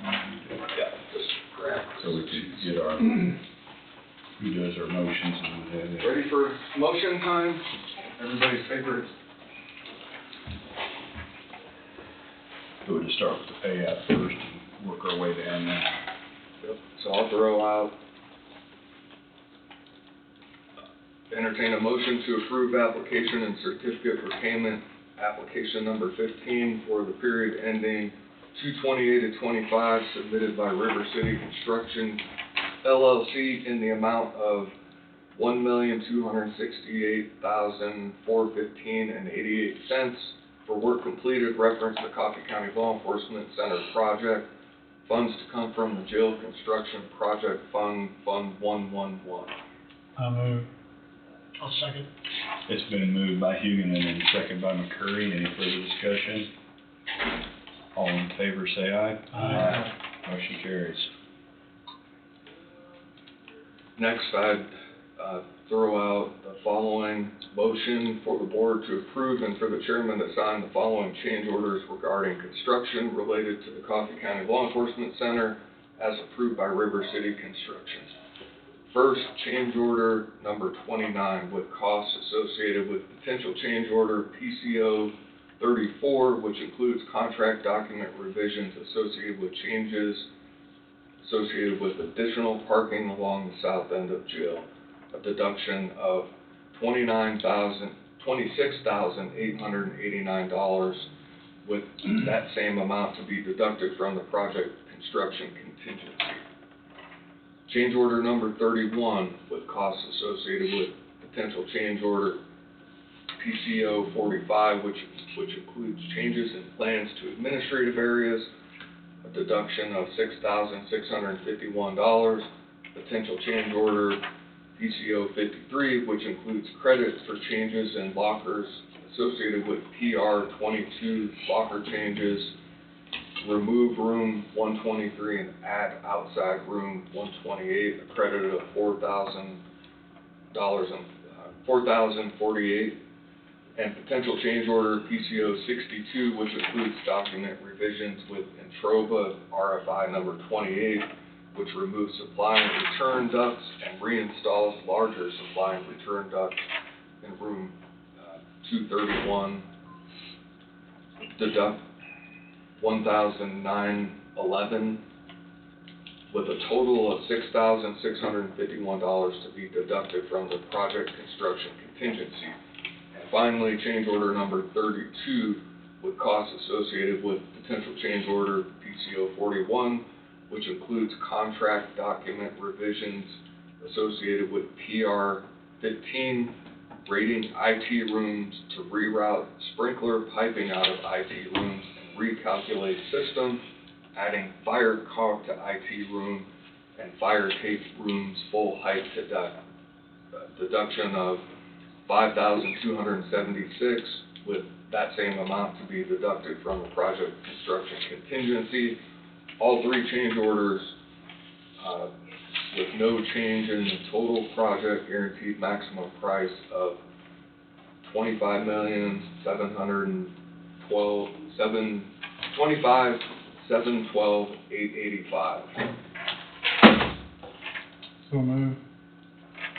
Angie, that change order 29, that dollar amount needs changed to 26,000. 26 is the correct amount. Instead of 29.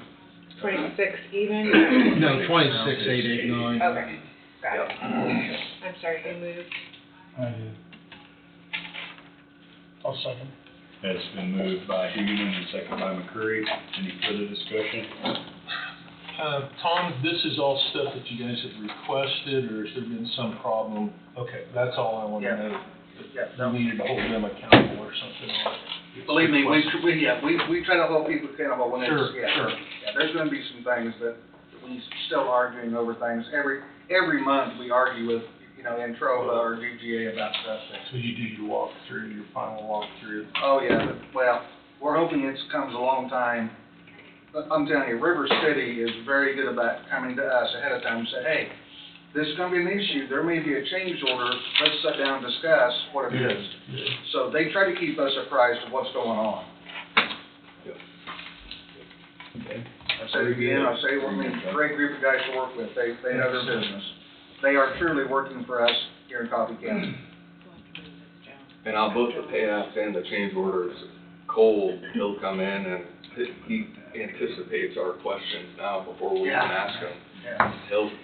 He's got these guys on speed dial where he'll call and say, even if we're sitting there on a pay app, he'll call and talk to the head person. Originally, they weren't used to that level of scrutiny where they call, are we gonna have a problem? Is there gonna be a problem with this project?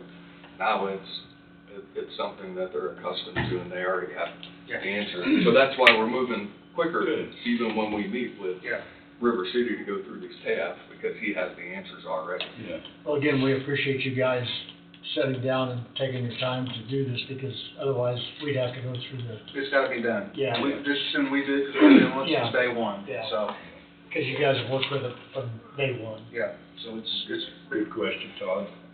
We have any further discussion? All those in favor say aye. Aye. Motion carries. thank you, gentlemen. Thank you. Thank you. So, Mr. Chairman, I'm gonna hand you change order 29, 31, and 32 that will need to be signed, and then forward it on to River City.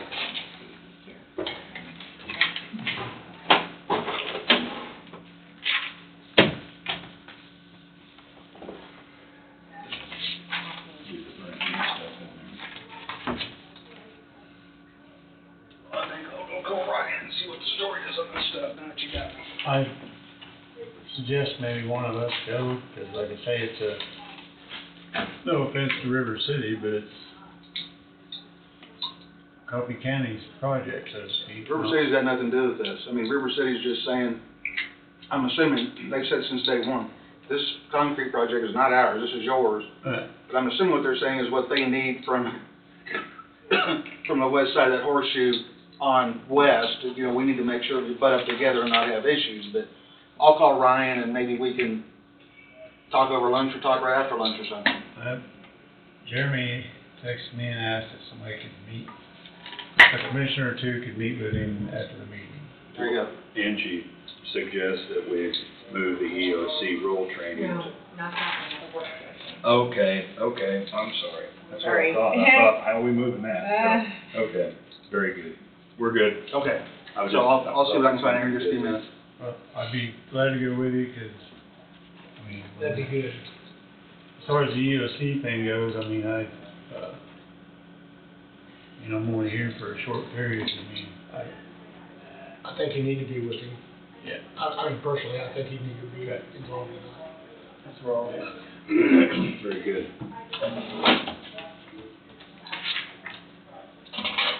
Carl, I had Wade text you to come back up, and just a little discussion we had.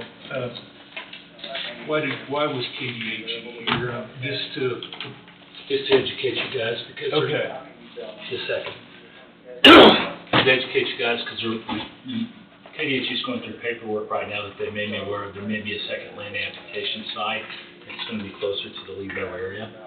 And so he told me he had a PowerPoint 3 weeks ago when I met him up on site, and I thought it would be a good opportunity to know how he works, what's the expectation of the program, because this stuff, they have, if you drive by up at Hall Summit, 5 frac tanks? Yeah. They have 5 frac tanks. If that sits there any length of time, that stuff's the bacteria's gonna start working. So we're gonna have some residual odor. So regardless of what happens at Hall Summit, I think it's gonna be an improved situation. And that when it moves over towards the Levo side, we're gonna maybe have a whole new round of complaints. I shouldn't say complaints, but people being concerned about what are they doing. And this way it gives you guys also the opportunity to know, so you can say, we know the KDHE's in charge of this land use permit, and I've worked with Emory, so I have an idea. So if somebody calls you and you need subject matter expertise, you can't get hold of KDHE, I do have that background. I have everything you handed you as far as the application, the separation distances. I have that too in a file down there. Okay.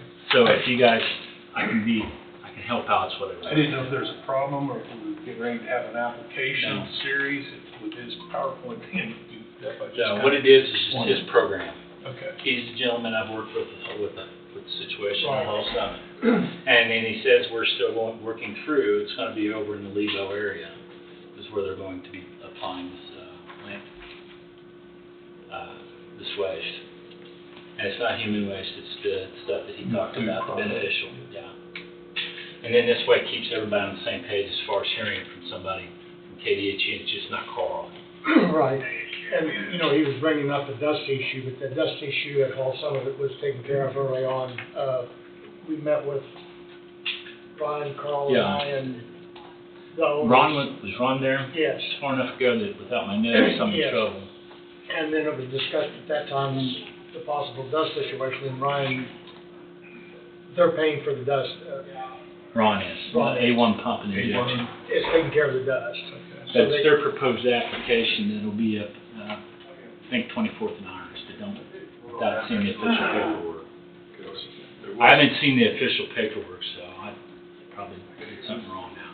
There was some similar stuff applied years ago, west end of the county up there, north I-35. Right.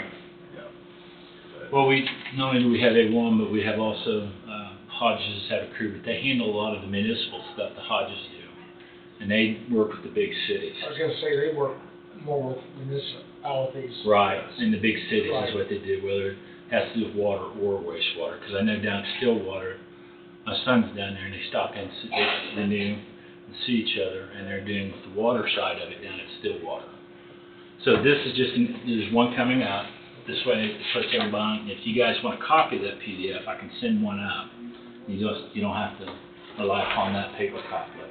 And what it is that's just it. They're gonna be applying in that area if they approve the app. Can you, give me the location of that cemetery? Yes. What about it's Can at? I get your phone number? But what it was is just to bring everybody up on the same page or with the same language. And he's the one in charge, and we developed a relationship where I think it was it, I called you late on Friday afternoon one time over. Yeah. And so if somebody needs to go look at a site on Friday afternoon in the county, I can do it. Thank you. Yeah. Thank you for coming back in. But if you got any other questions, I'll hunt somebody down, find them. Okay. Appreciate that. Thank you, Carl. No problem.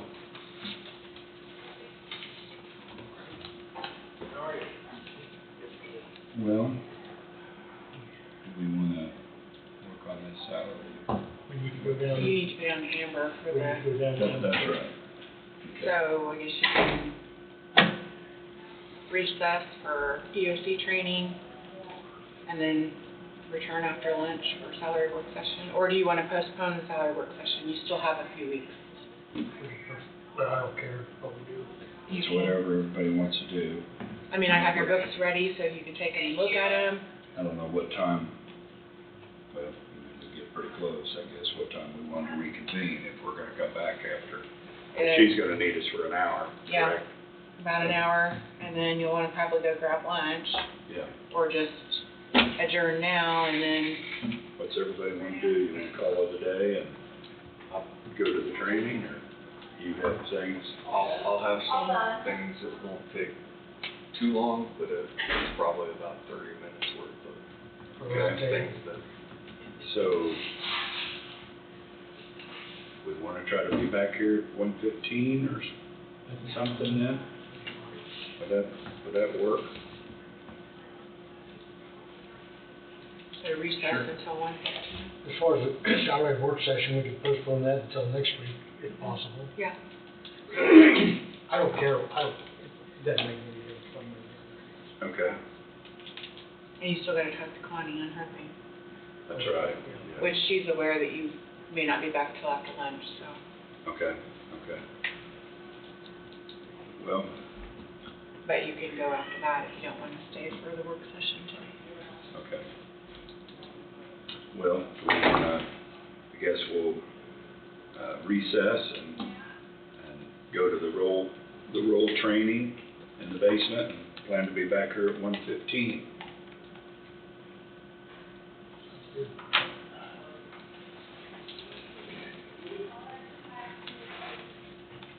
So to the basement we go. Mm-hmm.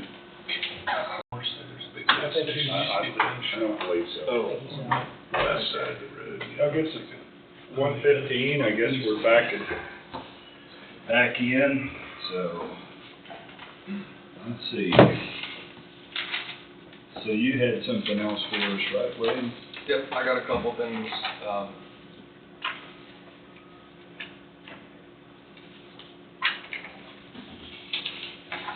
take one, pass it around.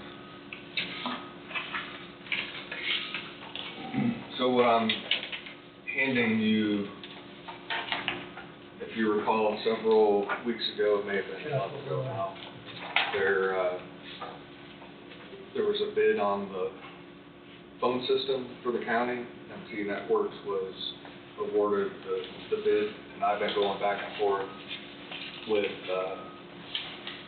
I don't know if she's the owner, I guess president of MC Networks, as well as their attorney, and Brad's been a part of this all along. On Friday, after multiple revisions, I think we have a product that I'm satisfied can be presented to you. MC Networks has approved it. I put a bunch of comments in the one that I had originally presented to them. If you want to see the back and forth, we've gone back and forth multiple times. But in section 2, the payment, one thing that's key, I guess a key feature about this agreement is, one of the reasons why you went with MT Networks is you purchase the phones up front, and then the county owns the phones, even if later on down the road, for whatever reason, the county decides to go in a different way. Some of the other unique features, I think the benefit to the county with MT Networks is the long-standing relationship with MT Networks. So some of the features that they had with their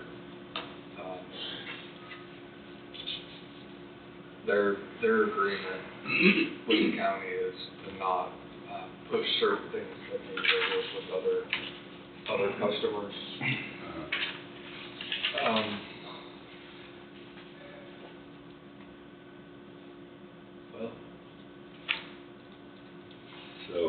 So I'm looking at this, and all the things that I had accepted to take out apparently are still in it, so I need to go back and figure out why. You got a glitch, huh? Yeah, they accepted all of the changes that I had, and I went through and accepted all the changes. No, it's not in this one, huh? Well, some of it is. Yeah.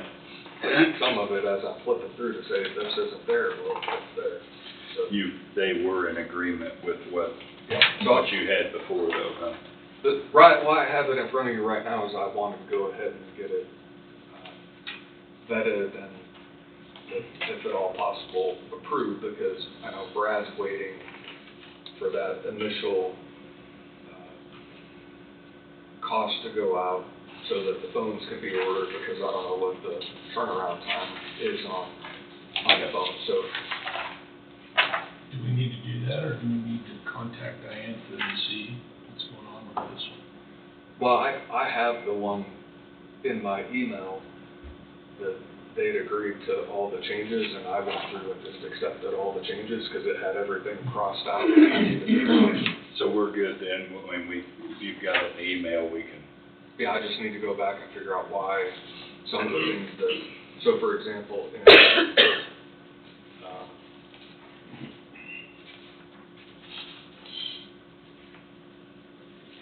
I'll just double check. So, for example, in 11, dispute resolution, they had a whole section about if there's an issue, then you'll proceed through ADR, alternate dispute resolution, and I'm not a fan of alternate dispute resolution. Either you get it worked out amongst yourselves, or you just go into the courtroom and deal with it there. I don't think you need to go through ADR. So on a break, I think the majority, we had to add the cash basis law in 18, which needs to be included, and it is. So, actually, I think it is the right one.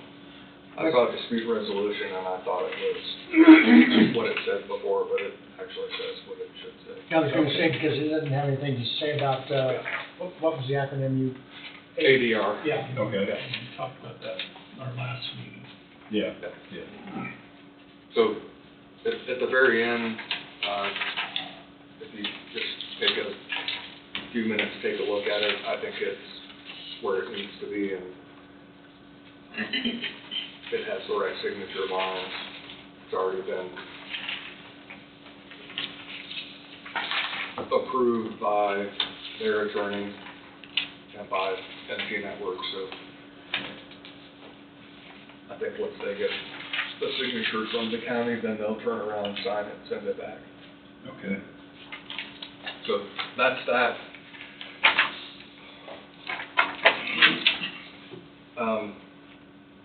An update on Marvin, the comp plan. I sat with Heidi. Heidi had it reviewed by Russ, and then I went through, made a number of suggested comments. She sent those to Russ. Russ sent that back, didn't have an issue with it. Then we sent that to Marvin, and we have actually a virtual meeting at 2:30 today, myself and Heidi, with Marvin to go over. And I indicated in my comments that I thought that the county was in a position to negotiate some of the specific terms. So that's what I plan on doing. Very good. So, You take one of these and pass it around.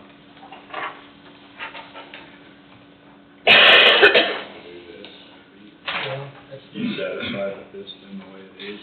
Right?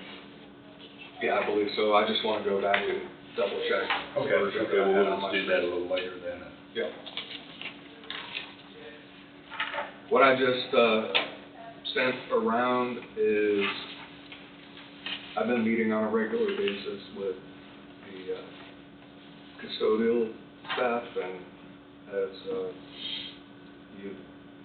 you may recall, there are two of them that come in the evening and stay just a full shift in the evening instead of doing a split shift. And that was at the request of those two individuals so that they could at least try it out, see if there was a push or a pitch to me about efficiency of use of time, instead of coming in the morning and then working for 2 or 3 hours, and then by the time the building opens and you're trying to get some work done, you're on top of people and going in and interrupting, then there's probably what I'd characterize as idle time. So they wanted to try to see if that would work. In the interim, I've also been presented here recently with the idea that they could make it work with just 3, and I'm not sure that's going to work. So what I've handed out to you is invitation that would go out and be put in the paper for a full-time custodian position. But what you see, I guess on mine, it's highlighted. I made a copy and it didn't highlight,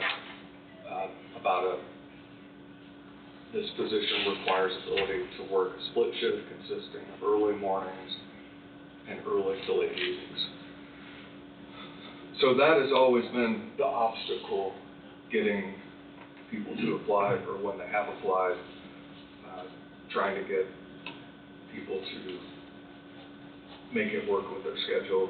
We've had somebody apply and try to make it work, and they couldn't find childcare for somebody to come drop the child off at 4 o'clock in the morning, and then pick them up at 10 o'clock, and then come back at 4 o'clock.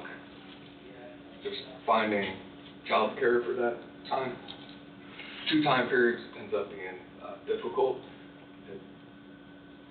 It's something that I've talked with all the janitorial staff about, and whether they wanted me to push for the split shift or whether they were okay with me opening it up to requesting permission to open it up for morning or evening, one or the other. So I am presenting this to you sort of as a dual request. One, that it needs to go out, invitation for bid, and or not bid, For fire, for I guess, but accepting applications for a full-time custodian. At the very bottom, you see the deadline. There is no deadline right now. It does say it's open until filled, but to pick a time, and the idea would be to try to have somebody on board before the new building opens. Because on the administrative side of first floor and second floor, there's going to be additional duties and responsibilities for someone. In addition, there's been discussion about going off-site to the JSB and fulfilling at least cleaning once a week for a couple hours. It will depend on usage, because if there's more traffic there, you know, if there's a drill or something that goes on, then, you know, weather is spinning, it might get more use. Same thing with road and bridge.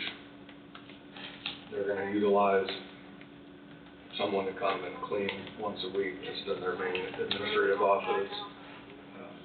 Office Weed is going to need something at least once a week, and then the annex will still have to be where that individual will go.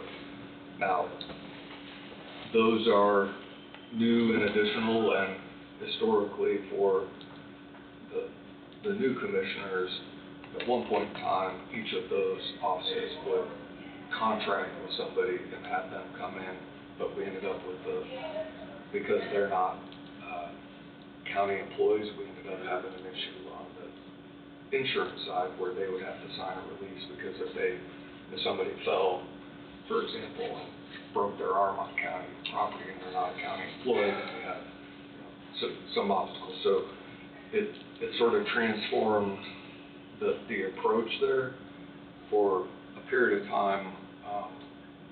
For example, Road and Bridge, Ryan and his staff would alternate and kind of clean, but the idea was to wait until we got to the point where we could bring somebody on board. Now, I will say,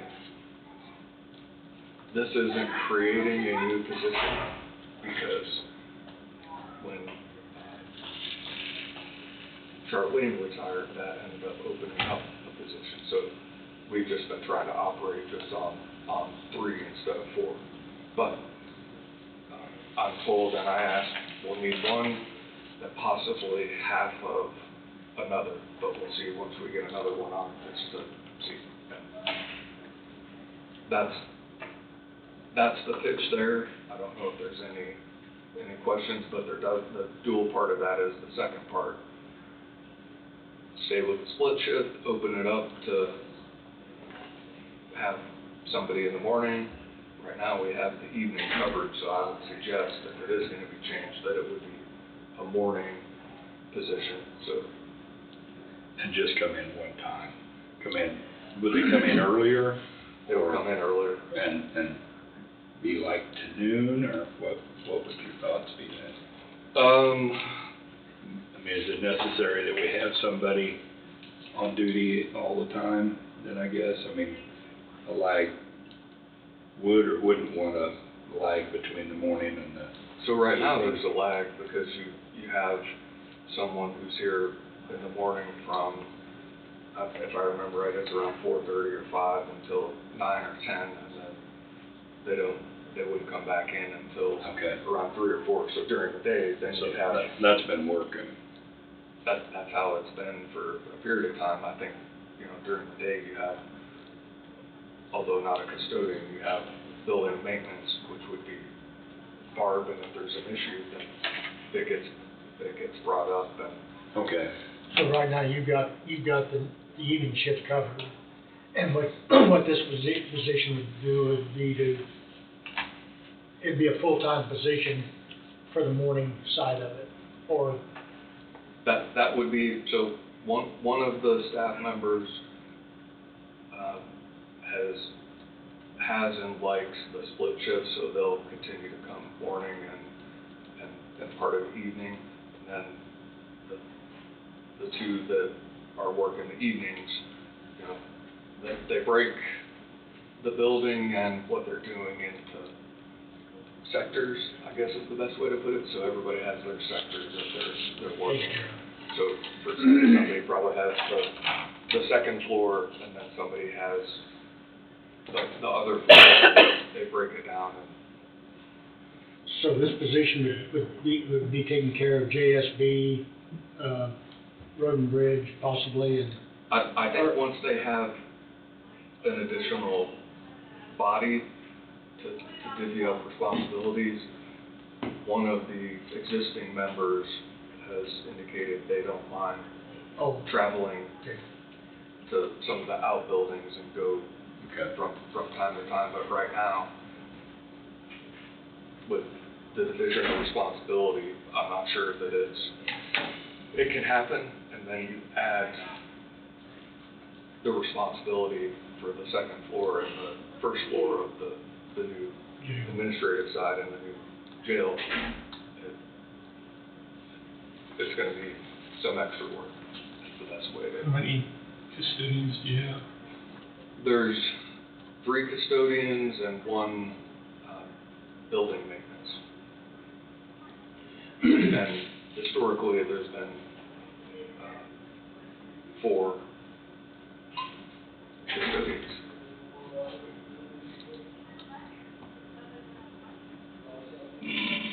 So, I don't know if anybody has any thoughts. Throw one out there. We have 70 days before things open up at the new jail and everything. Can we wait until then and see how the workload goes? And to see where needs are made instead of just jumping up and hiring somebody right now?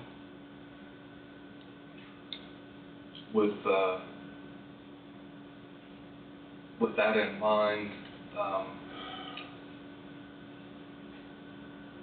can I request a 10-minute executive session? It's not elected personnel, and it will be related to job performance / medical. You need to step on your toes. No, you're fine. It's actually something I thought of, and I was going to follow up with an executive session. I thought about doing it first, 4 seconds, so I just started. But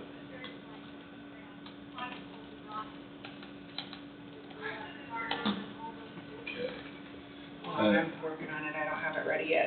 Okay. Trying to hurry here. We're fine.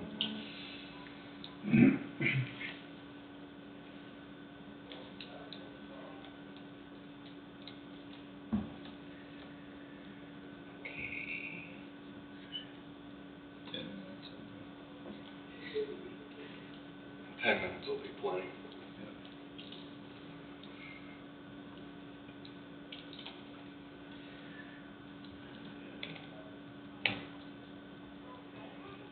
I'm not necessarily opposed to staying here if you want to stay here. Okay. I think we can stay here. Okay.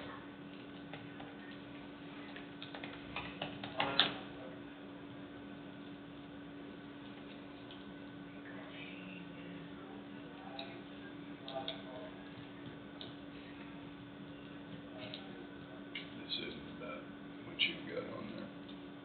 Yeah, Okay. just had to, Okay, it's all right. not pushing it.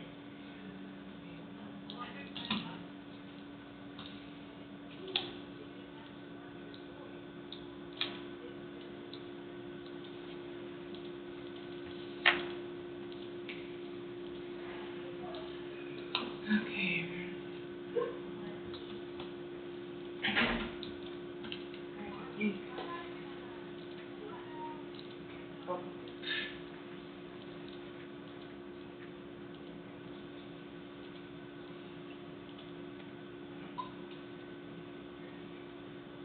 Okay, I think it's ready now. Okay. Motion to enter into executive session for 10 minutes to include each of the commissioners and county councilor Wade Bowie II to discuss personnel matters of non-elected personnel regarding job performance / medical under the Kansas Open Meetings Act, KSA 754319B1.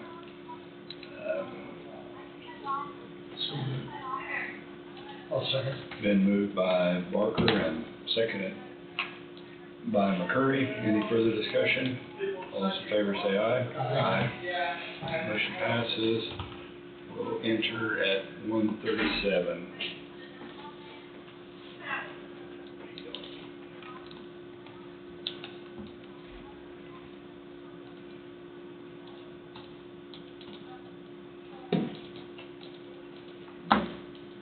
Okay, we're in.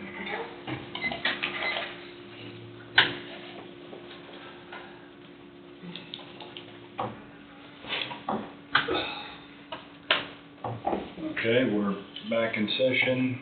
No action taken, is that correct, sir? No action taken based on the reason for the last executive session. However, I'll circle back around to the full-time custodian position and, re-engage the thought process on split shift versus full shift, or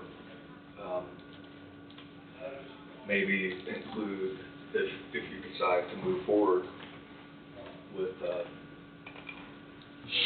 this position, advertising for this position, maybe include both the ability to work a split shift, include what it says and what I handed you, just to add at the end, or an 8-hour morning shift or something like that. And then if somebody has the ability to work a split shift, or if they want to work a full shift, full 8-hour shift, either or, and then during the interview process, maybe that could be a part of the discussion. I think it would be easier to hire someone if that choice were given, because working a split shift just doesn't work for everyone. Whereas a full 8 would be more, looked upon more favorably. Well, it depends on where Maybe they- not, but. Yeah. It's more productive to work an 8 instead of Yeah. coming and going. Yeah, I mean, All because. kinds of factors, where they live could be a huge factor, Yeah. you know. Because a split shift screws up a day. Yeah, kind of like driving a It's school it's a bus. unique person that would, Do I? it's a unique person that's able to do that. Right. Yes, right. yes, exactly. And the county was blessed for many years because they had all of the custodial staff who were working split shifts, and it worked well. I mean, Charlene was here for 40? 40 years, something like that, 35 or 40. Somewhere in that neighborhood. The person who retired before her had been here for over 20 years, and then, one of the others has been here since 2005, I think. So, we're just at a time where staff is cycling through and having to bring new people on, but with new people come different duties and obligations and responsibilities at home. Yeah.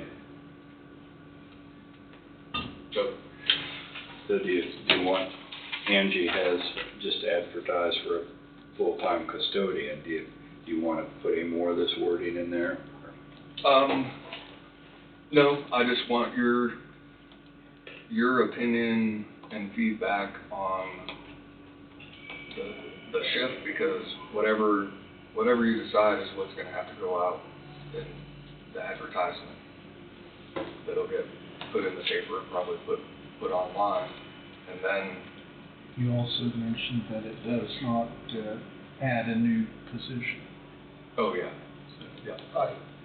Because this would be taking the place of Charlene. You've been operating with one less custodian for Correct. months. Yeah. Correct. Okay.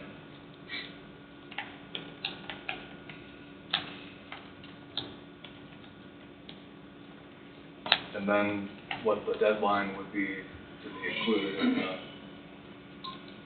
so if it runs as proposed for 3 consecutive weeks, then maybe not to take it as, The 10th would be the last. I mean, if you got it in this week, what are you doing? 17th maybe. That'd be a Thursday, so it'd be 18th. If you wanted to. April 18th is the initial review of applications.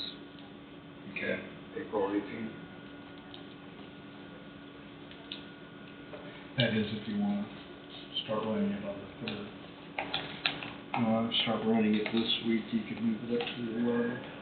Let's do the 11th then, because this is already ready to go. Okay. All it has to do is be approved and then sent. I'll do that. I'm fine with it the way you have it, if everybody else is. I'm good with that. Okay. So Friday, April 11th.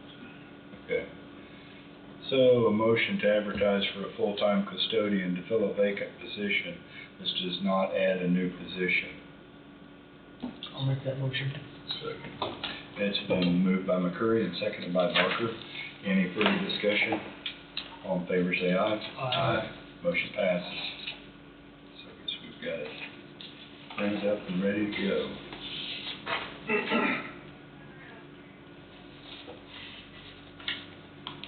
And within this advertisement, was the consensus to have it as a 8-hour shift? I think so, but then that's just my Yes, opinion. whatever. I think 8-hour shift unless circumstances, you can't hire anybody for that, but rather have a split shift, we could deal with that as that time arises, but I think an 8-hour would be better. How about if position requires ability to work the way it's worded, or a full 8-hour shift? Yeah, Then that leaves it yeah. open. Yeah. Yes. Earlier you said 8-hour morning shift. Is Yeah. it- I think it would Yes, be more. that'd be what we want, I think. So, and as you said before, the employees even stated that they feel like you're not getting the best use of your time sometimes, because of the split. I've been told, at least so far the trial run, and it's been maybe about a month now, where 2 of them are coming in and working into the evening, and if you drive by the courthouse, I think they're here until 11 o'clock, so if the lights are on, they're able to get more done in that time period, and their time, their wording to me was, their time is more efficiently used. Instead of coming, because they end up in the morning on top of people who are here and working in the office, and, is somebody gonna come in here and, while we're in the middle of the commission meeting, and say, hey, I'm gonna take out your trash? And any time you stop and start, you know, you got tools to put away or whatever it may be, so you're bound to waste some time, I would think. Okay. So that covers sort of a hodgepodge of those things, and then the last thing I have is, last week was the week of being early to things. I had a vet appointment, I was a week early. Also, last week I was a week early to a Zoom meeting that dealt with the veto CID. Because I was in another meeting and sending the attorney a note saying I might be a few minutes late because my meeting's like, I'm glad you're gonna be early, but you're a week early. So that meeting is tomorrow. You're gonna be waiting quite a while. So that's the other thing that's happening. Okay. So unless anybody has any questions for me, I'll go double check. Have you heard anything on, the CHIPS thing, any new data or anything, Wade? Last I heard from Dr. Wyatt is he was reaching out to some of our representation in Washington, D.C. Okay. That's a daily asked question. Are we gonna have a contract today for economic development director? Oh, glad you brought that up too. If you've looked into the future, next week on the agenda is the introduction of the new economic development director, who has been offered and accepted the position, sort of working through the pre-employment side of things, but that's all a good thing. So historically, there's not actually been a contract. It's been similar to some of the other positions in the county, an appointment, and then every so often there's a review of that appointment on a regular basis. So if you want a written contract, that's fine. There are certain other appointed officials that don't have a written contract, which it may be beneficial to have. We just haven't done anything in open session. Sure. Yeah, they're gonna do a motion and set the salary at least, so that's in CP2 or anything. Yeah, I mean, you can do that if you want to do that now or wait. I guess now is as good a time as any. Yes, I would be. Give me a second, I'll find.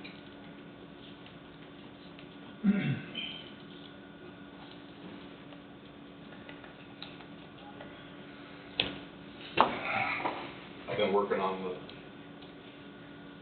pre-employment side of things and that communication. I didn't even think about that part.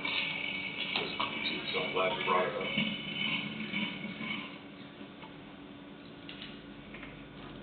Pot sounds angry. Tired. Just as long as it don't blow, we're in good shape. But they plan on being here next week, starting on the 31st.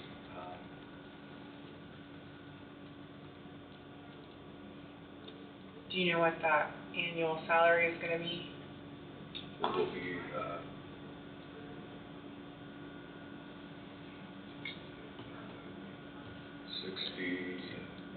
67.5.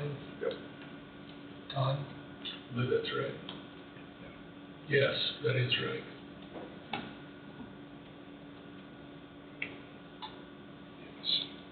And effective, what's the start date, next Monday? Yep, the 31st.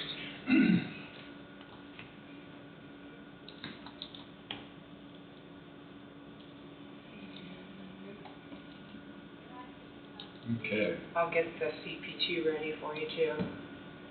Okay. Let me pick her name. What is her name? Jenny Tapman, Jenny. Jenny.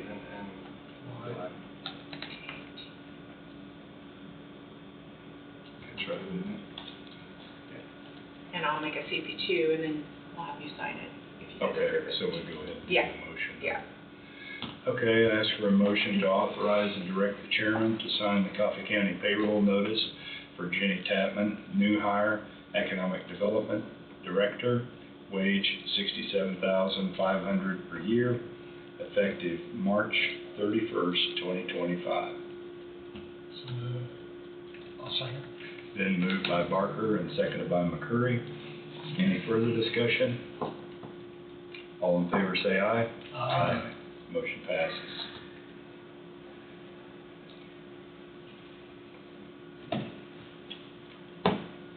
I guess we could also mention that she's planning to help do grant writing for the county as part of the agreement, if I'm correct, right? Yes. That's an ability that she has, so that would be welcome.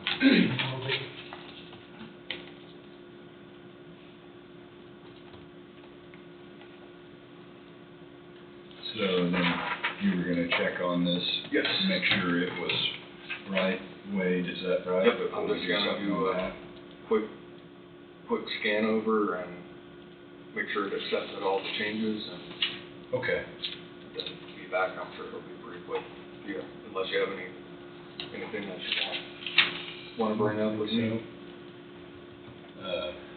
So then I guess if we see if Connie's available and go back to those, or what's Go everybody? get her? I think it's getting down on the list here anyhow.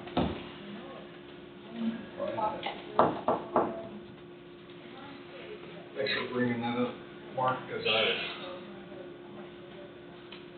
I've been working on it for the 31st, but I thought about the motion to bring them on board, so. Well, I thought we did that with everybody else. Yeah. Yeah.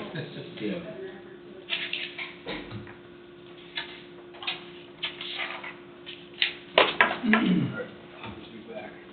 Okay. Hello? Yeah.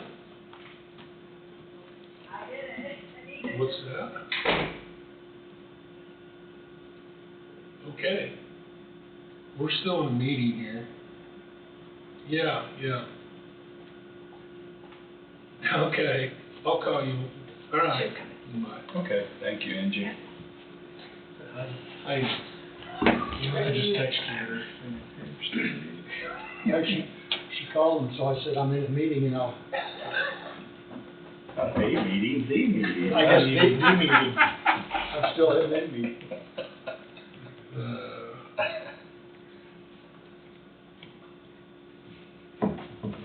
Hey, good afternoon. How are you? Are you Good, calling? Connie, how are you? Good. Well, can you try to explain a little what you've got going on here, your changes you'd like to make? Right, on the deputy appraiser position, it requires to have an RMA or certified appraiser. And I've changed that to, if they don't have it, they need to be working towards getting certification. So they eventually have it. Okay. Connie, what kind of cost is incurred on doing that? I mean, is it just, The county pays for all their classes that they Okay. go to. that's what I was wondering. Okay. Yeah, Right. so it kind of, Is there a timeline when they need to have it by? no, I did not put that. Yeah. I just told, because they have to get like 6,000 hours experience plus all the classes they need to take to get that. Oh, wow. So a lot of them is the hours. 6,000 hours. Mhm. Holy smoke. That's serious. Yeah, So it takes a little time. right, Oh, yeah. So that's why I said they should be working towards it. They don't have to have it yet, but they're working towards Okay. it. Okay. What's his pay grade? It's the 55, no wait, It is. 60, pay grade is the 60. It says on your thing 55 here. That's for the field staff, the senior field staff. I'm looking at that deputy appraiser. Okay, I think we've got them in the other, Deputy. Oh, we some might of have the it other backwards. ordering. Yeah, we've got them backwards Okay, here on the So minutes. sorry. That's okay, just, I'll have to shouldn't move say them down backwards, anyway. just Yeah, that's opposite okay. the way you're And pulling then up that to works it. out at what? It's an hourly rate, it goes up to like, I don't have that with me. 318. Is it what Mark's making right now, or? Yes, There you go. and it's on a step increase, like all the other jobs are too. It goes up to 82, 451, 759, 840 is the range.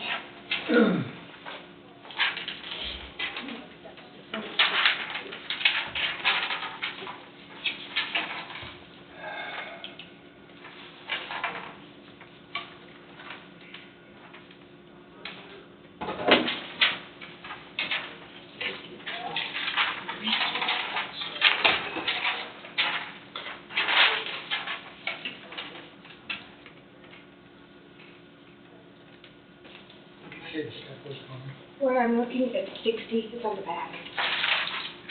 It'd help if I look right. So that's a new one for me, not about to. Oh, okay, thank you. This is 24, sorry. Well, I have it here, it's definitely updated. And I'm looking at possibly combining two positions into this one position. Okay, that was last year. Okay. Well, it's gonna be combined into one person instead of two. Okay. Okay, so that's something, you might restate that again, so. I'm looking at combining two positions into one. So instead of having two employees, I'm just gonna have one doing two jobs. And then if I have, that's for the deputy position, yeah. This is about this morning.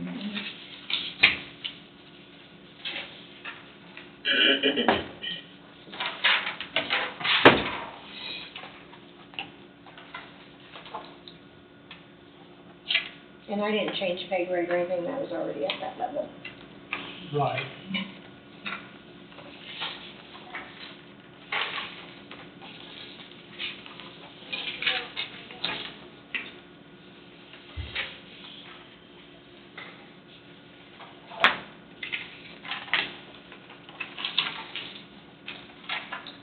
And then on the senior field staff appraiser, I took out that they had to have the RMA, because it doesn't, I mean, they can do their job without it.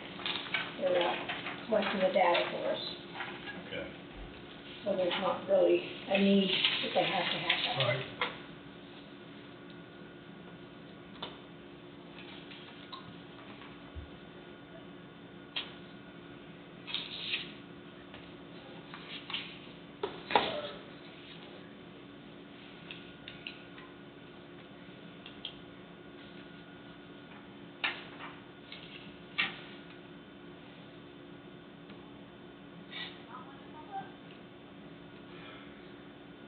And the field staff, whether it's a regular field staff or a senior field staff, they're getting a lot of slack out there, so I think, you know, without putting added pressure on them to get their certification, I don't see that that is necessary. Right. Yeah.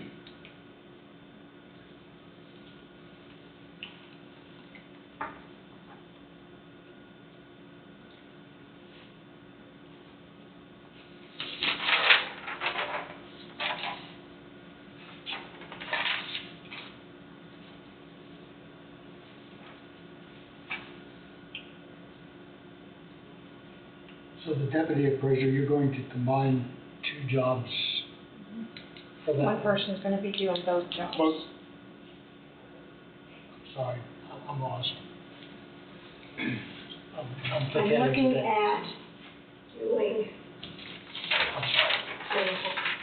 I'm looking at, this one Okay, and this one being combined. and this one. Mhm. Okay, thank you. What are the ones? It'd be GIS coordinator, And the deputy position combined. it'd be the GIS coordinator. Instead and of the one, two positions, it'll just be the one. Right.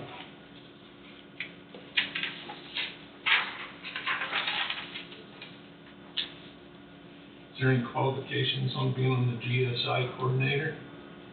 Oh, yeah, she has a master's in her GIS That's and, what I, yeah.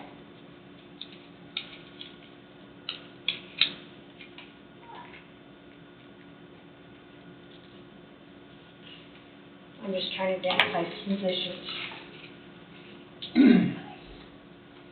And you think that can be done? Yeah, because I can help her out. I can help with anything that she can't handle or teach her how to do it or whatever. Sure.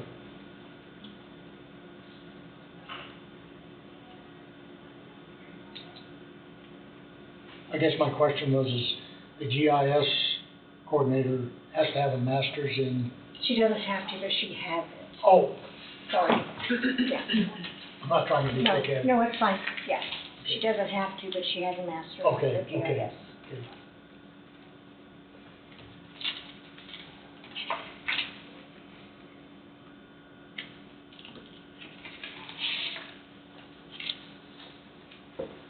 I've already downsized one position in the front office, so now I'm trying to downsize another position. Okay. It would be cheaper to contract somebody than to have somebody full staff, I mean, if I ever need to. If you needed the Right. extra. Right.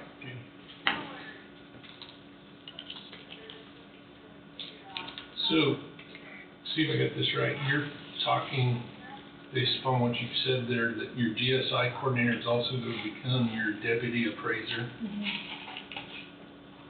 That's what I'm looking at, yes. But right now, I'm just trying to change the deputy, language, so it says that the person doesn't have to have their RMA or general appraiser, classification, but they need to be working towards it if they don't have it. But if it takes that many hours to get qualified for it, I'd say you're probably gonna have a pretty hard time of Right, that's why I'm trying to find somebody anybody, in-house. unless they came from another county or something. Right. I don't know that you Right. could very easily find somebody to fill that bill. You got someone in-house to do, that you in mind, right? Mhm, mhm. Okay.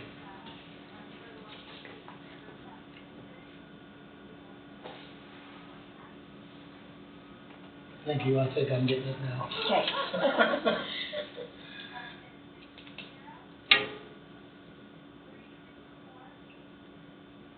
Any other questions? So this, on the step side, where would that be at? For the new person? Yes. I put it on the, If I read down to 10. yeah, on my, CP5, it's where I had it at, CP5. Oh, did we get, it's in their book. Yeah.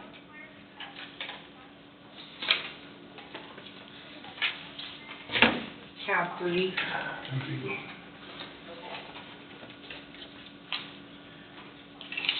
Right. Okay.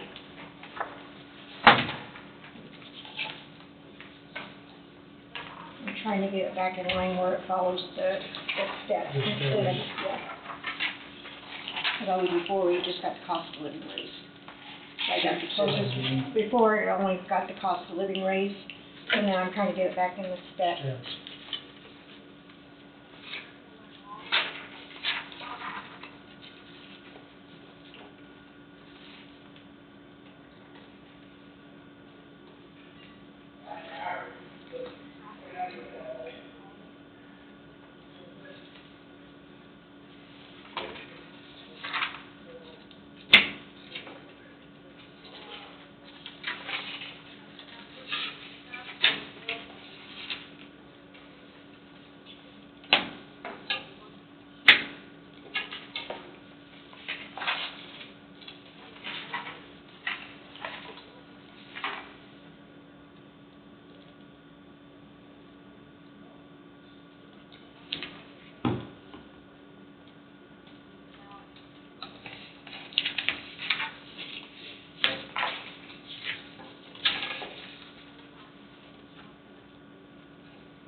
So if I understand right, if we approve the deputy appraiser Mhm.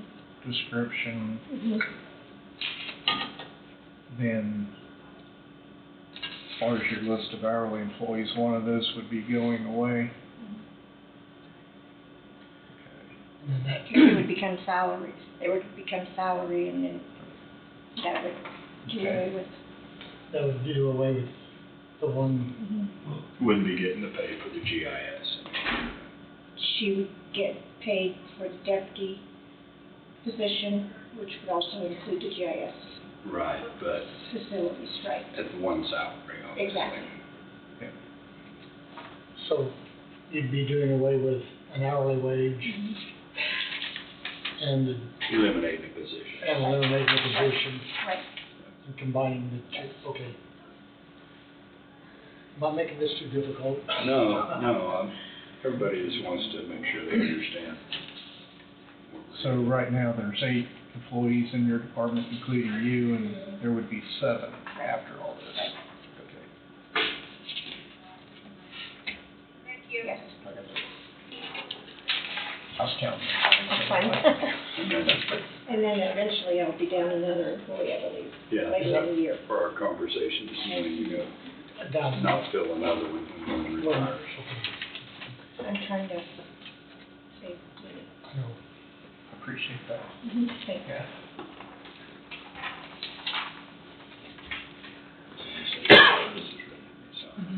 And I just put her name here. Okay. I don't know who else is to put, usually it's the department head. Unless I should put Rhonda, but I don't remember this one. Unless I put Rhonda's name. This is who the directors. Yeah. I think that's fine. Okay. I wouldn't know why not. Well, we wanna, So, how did it go about getting this experience that you were talking about? Just doing, being I mean, it's mainly different. office work, I Yeah. mean, the office, going back out in the field, doing all kinds of analysis. and So that stuff. includes the full year, Yeah, so it'd take roughly 3 years right. to get that. She's got some hours. that's Yeah. what I'm wondering okay. if you can't use Right, some. yes, she's She maybe can. got some, yes. So it's based on the yearly, Past experience plus, Plus- she needs Okay. more. okay, Okay. She's not quite there. okay.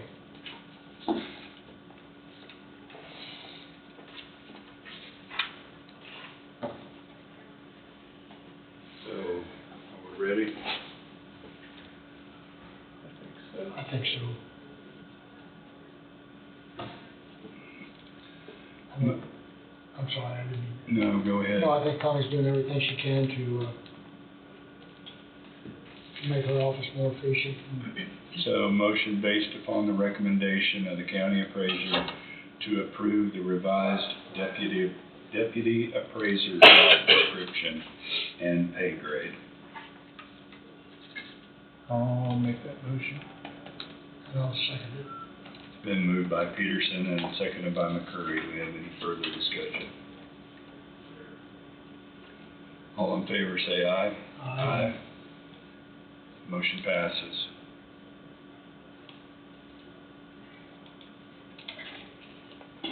Any motion for the senior field appraiser also? Yeah, I just took out that they had to do, the certification, but they still have to take all the classes and have all the experience from before. Every time I touch it, it seems like it's, Motion based upon the recommendation of the county appraiser to approve the revised senior field appraiser job description and pay grade. I'll make that motion. I'll second it. Been moved by McCurry and seconded by Thompson. Any further discussion? All those in favor say aye. Aye. Motion passes.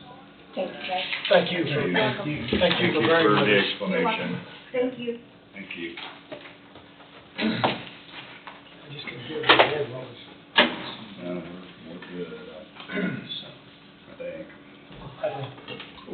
you're fine.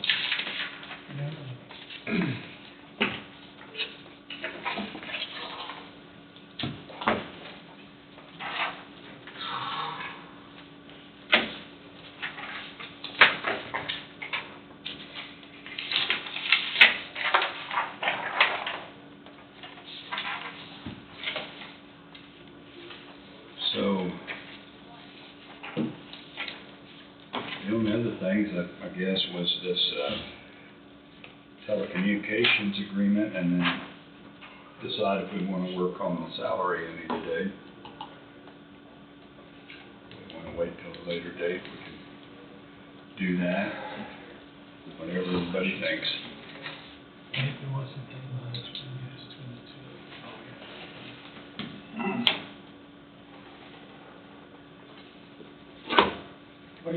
What does the agenda look like next week, Andrew? I guess I'm sorry. So far, next week,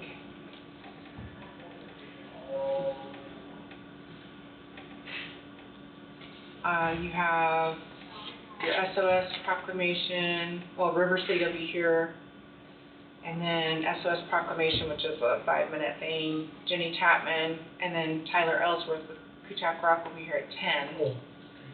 So you probably will have more time next week if you want to. I also have I wrote down that, remember when Stacy Augustine was here, the hospital's having their retreat, and they invited us to. Eat lunch with them, Yeah. right? Yeah, so. And you're also signing checks and vouchers this Thursday, so you could do a little bit if you want to look through some of them that day too. And see, that starts at 9, isn't it? So for the newbies here, is there any tips or anything you wanna let us know about? Yeah, when you're ready, I can give you some information if you want. We're coming in Thursday. First checks and Checks vouchers. and vouchers. At 9, right? Yes.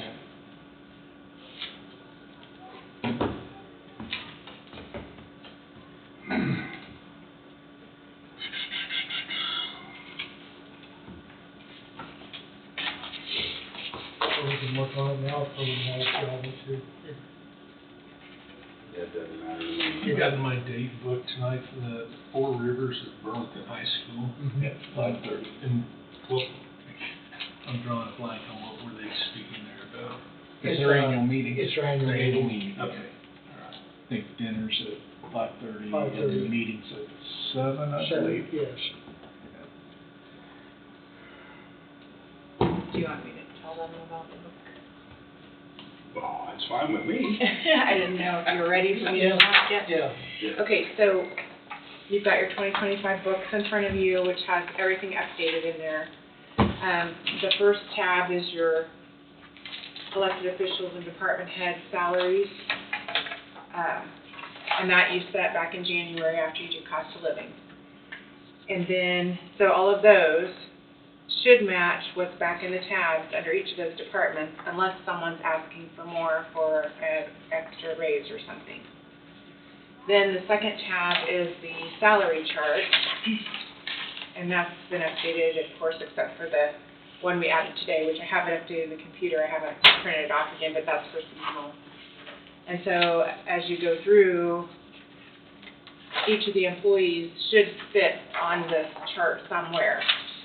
And typically, what you guys have said, since the new chart come into place, that everyone moves one step.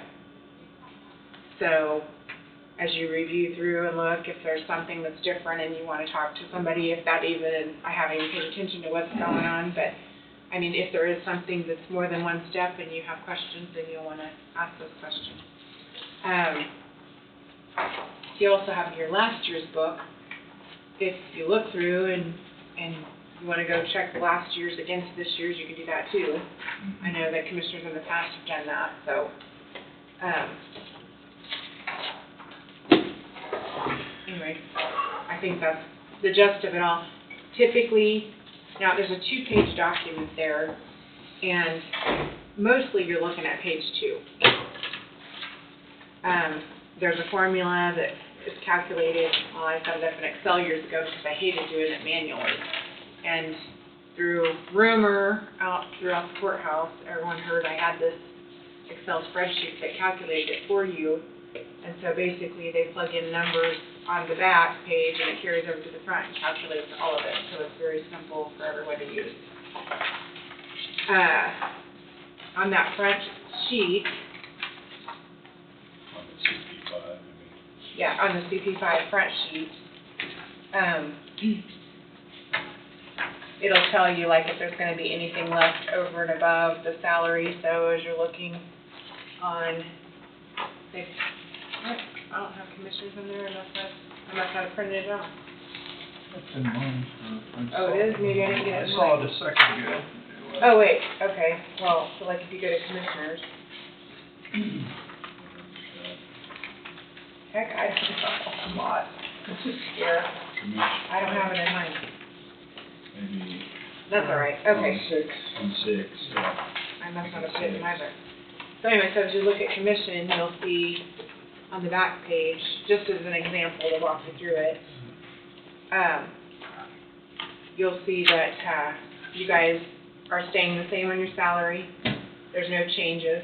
And when it carries over to the front, I put in your budget for the year, and then it calculates all the rest of that stuff down, and you'll have a little bit of a reserve.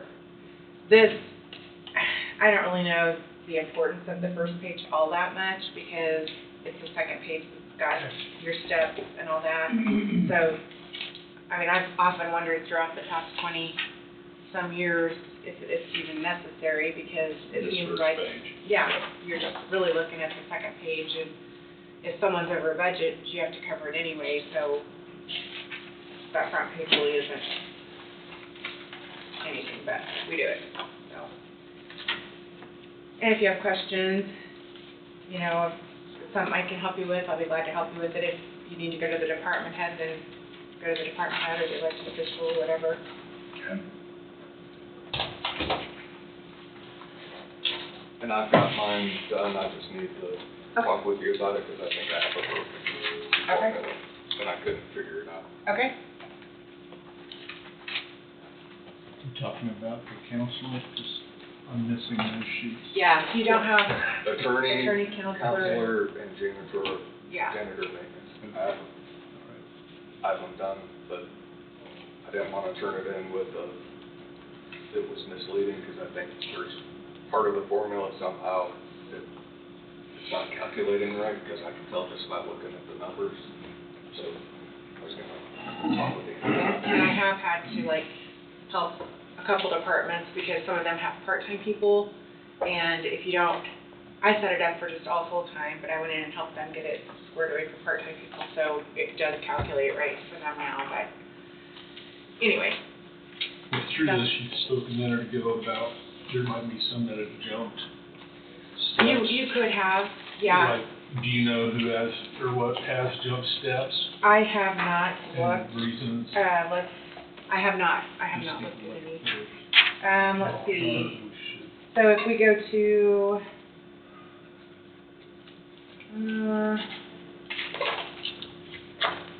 I'll just look real quick and see if I come to one that's, but like if you go to one and you see, Current step, and here's the proposed step. That's never jumped. That's just one step, but I like saying that was a 13 or a 14. Yeah. yeah, that would Have be to two go through steps. there and look at it. Now, if they changed a whole category, like say they went from 40 to 45, that might be something you want to question to find out why.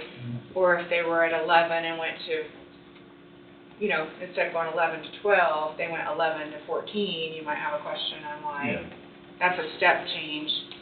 And then if they just jumped to 40 or 30, the first number, if they jumped the whole category, you guys would question that, I'm sure. And then if they even jump more than one step, you would question that, I'm sure. Is that acceptable to have that done? Because I know the school districts, most districts won't let you jump a step level more than one. Well, based on, I mean, I'll use Salary study. salary study, or the highway department, for instance, if an employee, what am I trying to say? Changes duty or Changes something. duty or something like See that, that job title? job title or Job performance. Job within reason performance. that Somebody's taken on additional. I think Ryan's got a thing where if you do a CDL, I mean, if you improve on that, then that's an added, stuff like that. And I suppose a lot of this stuff, they've already talked to us about some of this stuff, we'll find it. Right.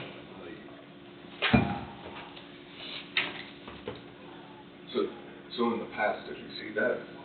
It's entirely appropriate to have that department head come in and explain why you're jumping from a 1 to a 3 or a 4. Then they should be able to come in and say why they're doing it. Right. Yeah. So.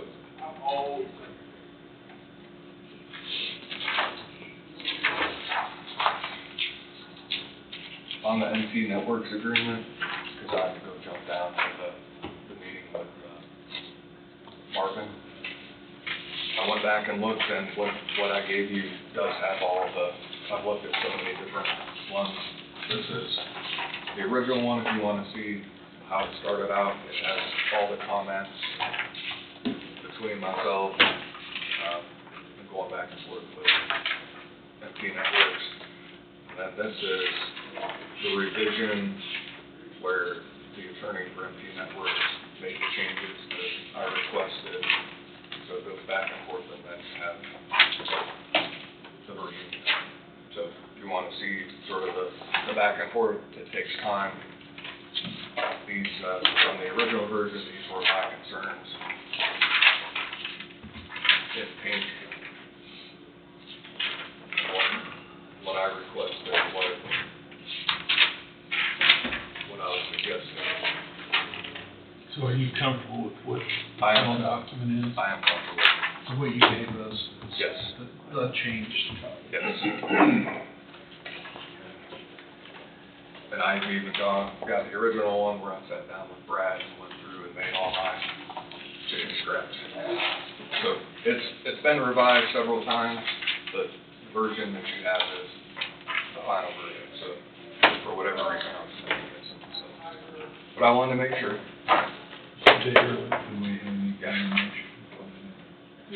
No, do we need one? I suppose we do make a motion to accept this. Or do we just wanna? You wanna wait or do it today? Perhaps waiting on the money to Yeah, so Okay, so not- I think you just need a motion to, approve the telecommunications service agreement between Coffee County and UT Networks. yep. And then with the effective date of March 24th, and approving or authorizing the chairman to sign, if that's what's required at the. Yeah, that's what, I didn't mean to pay him, I meant just to sign the contract. Get the ball rolling with it. And then that'll trigger the initial payment to get the phones ordered so that Brad can get that taken care of. Okay. Okay, I missed one part. You said between Coffee County, MT Networks and Coffee County, effective. Dated March 24th, 2025.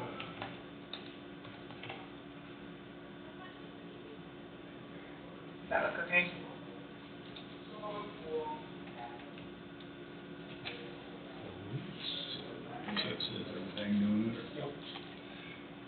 Motion to authorize and direct the chairman to sign the telecommunications service agreement between MT Networks and Coffee County dated March 24th, 2025. I'll move. So the only thing that I might suggest is adding, this is specific to, if you look in paragraph 1, the voice over internet protocol telecommunication service. And it probably should be included because this ties to that bid and award of that bid. And the only reason why I'm making that suggestion is this is sort of the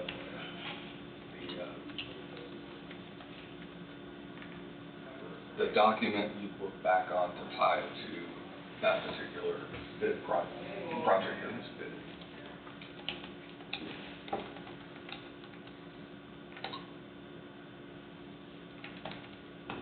And I think once you do that, you're good to go, because That's the paper trail.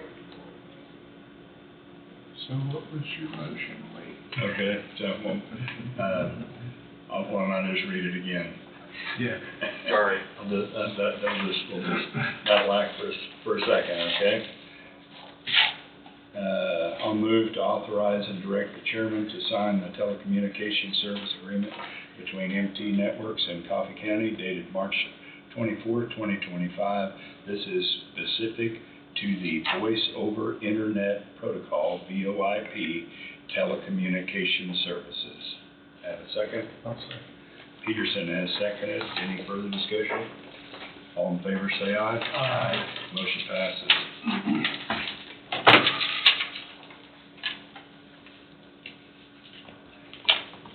Don't mean to make things more difficult, but. Yeah. So want to sign one of these? And then I'll send it to MT Networks, they'll sign it and then send it back.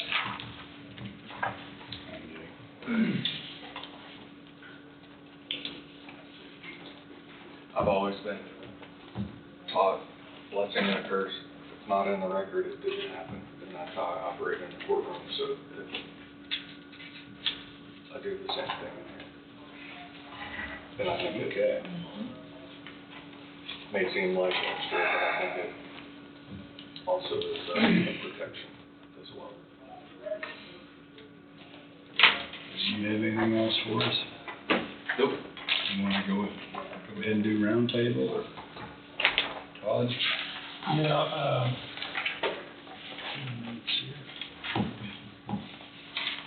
I would, going back through stuff when the election was going on, listening to board meetings, I was confused on our landfill and charging the rates that are being charged for out of county dumping from roll-offs at $40 a ton. But then we're letting Woodson County come into Coffee County, dumping their stuff at $26.50 a ton. And I talked with Ryan the other day about this, just to make sure I had these figures. Or one of the individuals that I know that does that lives in Coffee County is being charged $40. They're paying their taxes, they're buying their fuel, they're buying tags and everything. They're paying $40 a ton. I don't have any problems with that. We need to generate money for the landfill. Woodson County coming in, paying $26.50 a ton, don't buy tags here, don't pay property tax here, doesn't do anything. They're filling up our cells that we're gonna have to pay. And then Angie brought up the situation last week that we're in the red out there and wanting to move our salaries to general budget. I'm thinking that both of them should be paying $40 a ton. So I don't know what the reasoning was on that. I haven't had time to go back and watch that meeting, but I had that in my notes and I had a circle around it. And I talked to Ryan a little bit.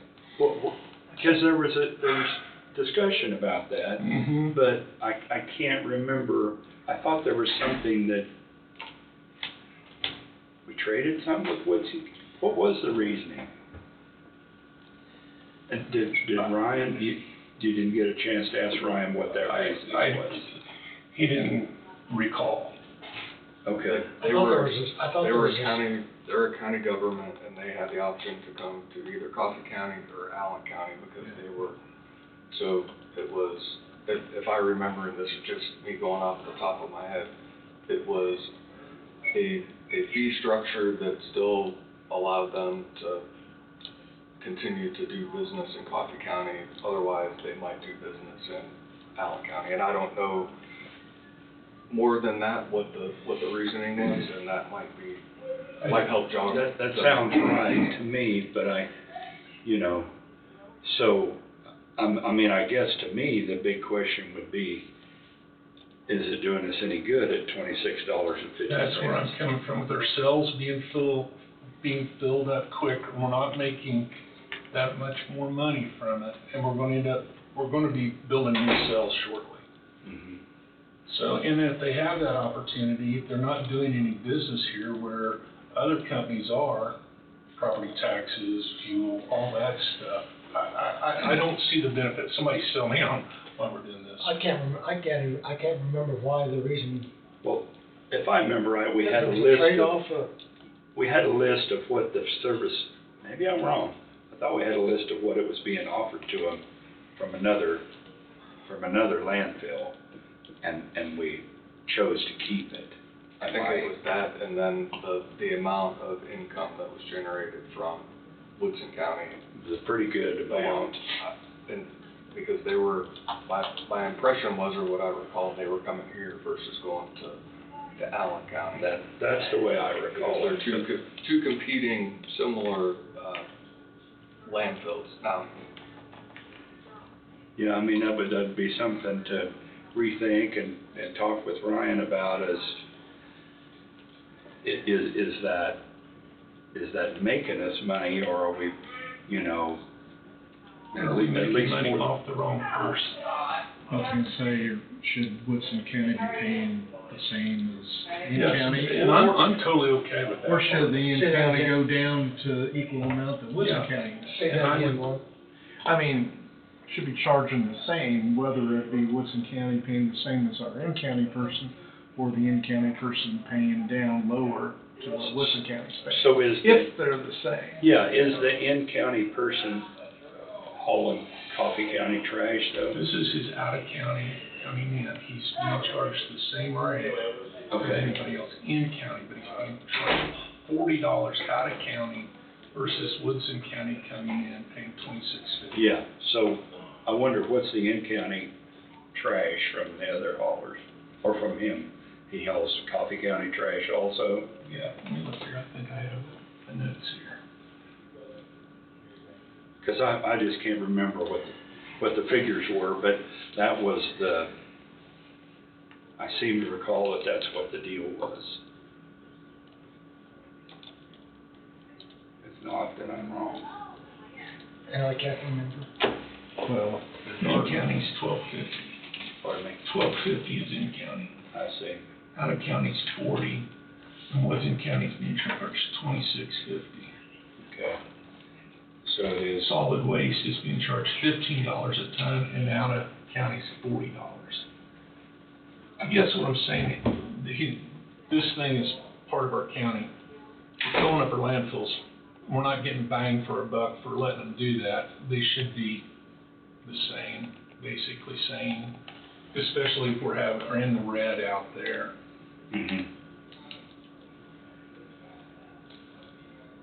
regardless, it's kind of sounding like it's something we might need some more information. bring us up and to I'd speed like to- Oh, I on. agree, yeah. Yeah, it's something we need to look at again, because I didn't remember our in-county being that low in comparison, but apparently it is, you know. And that's our citizens, so, Yeah. you know. But I see what you're saying, you have somebody in county who Yeah, is actually bringing out-of-county trash in, and they're paying the full rate, whereas you got, Woodson County, which obviously is out-of-county, and they're paying less. I would think they would want to pay more because they don't have a dump and they have to trash it, or to haul it either to here for the goodness of not having a dump, than Yeah. to Allen County. I'm sure they go both ways, deciding on the proximity where they're at in their own I county. can't tell you that, I don't know whether it all comes here or not. Yeah, And who knows, Allen County may have changed their rates since all this was done. I don't know, yeah, that's right too, Mark. so. Okay. Yeah, sounds like something we ought to address. No, yeah. I think it's something we need to address, Todd. Yeah, because just- I'm like you, I mean, I do, you know, they're a volume, obviously, that's coming to us, Woodson County is, and if that's on the profit side, but to me, we need to be more fair if it was equal, it looks like to me. They're paying a set amount, even if they make a profit off of it. Our trash services are making a profit off of it also. They can't run if they don't. Right. Right. And I'm sure that's,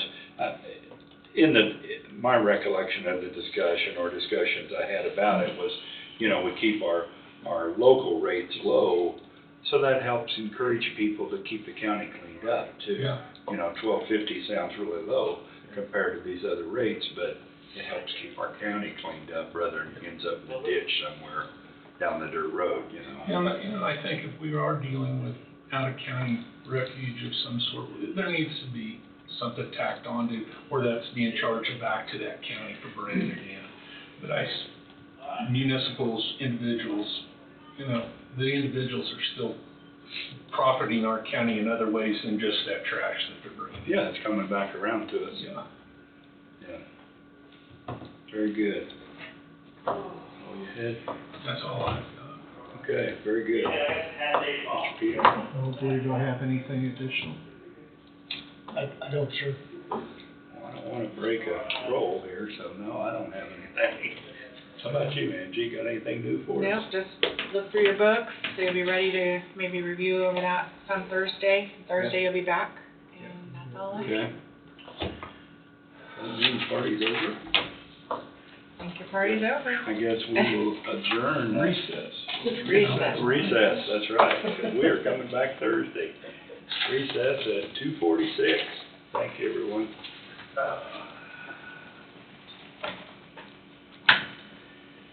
I've been in meetings, but that's a recess.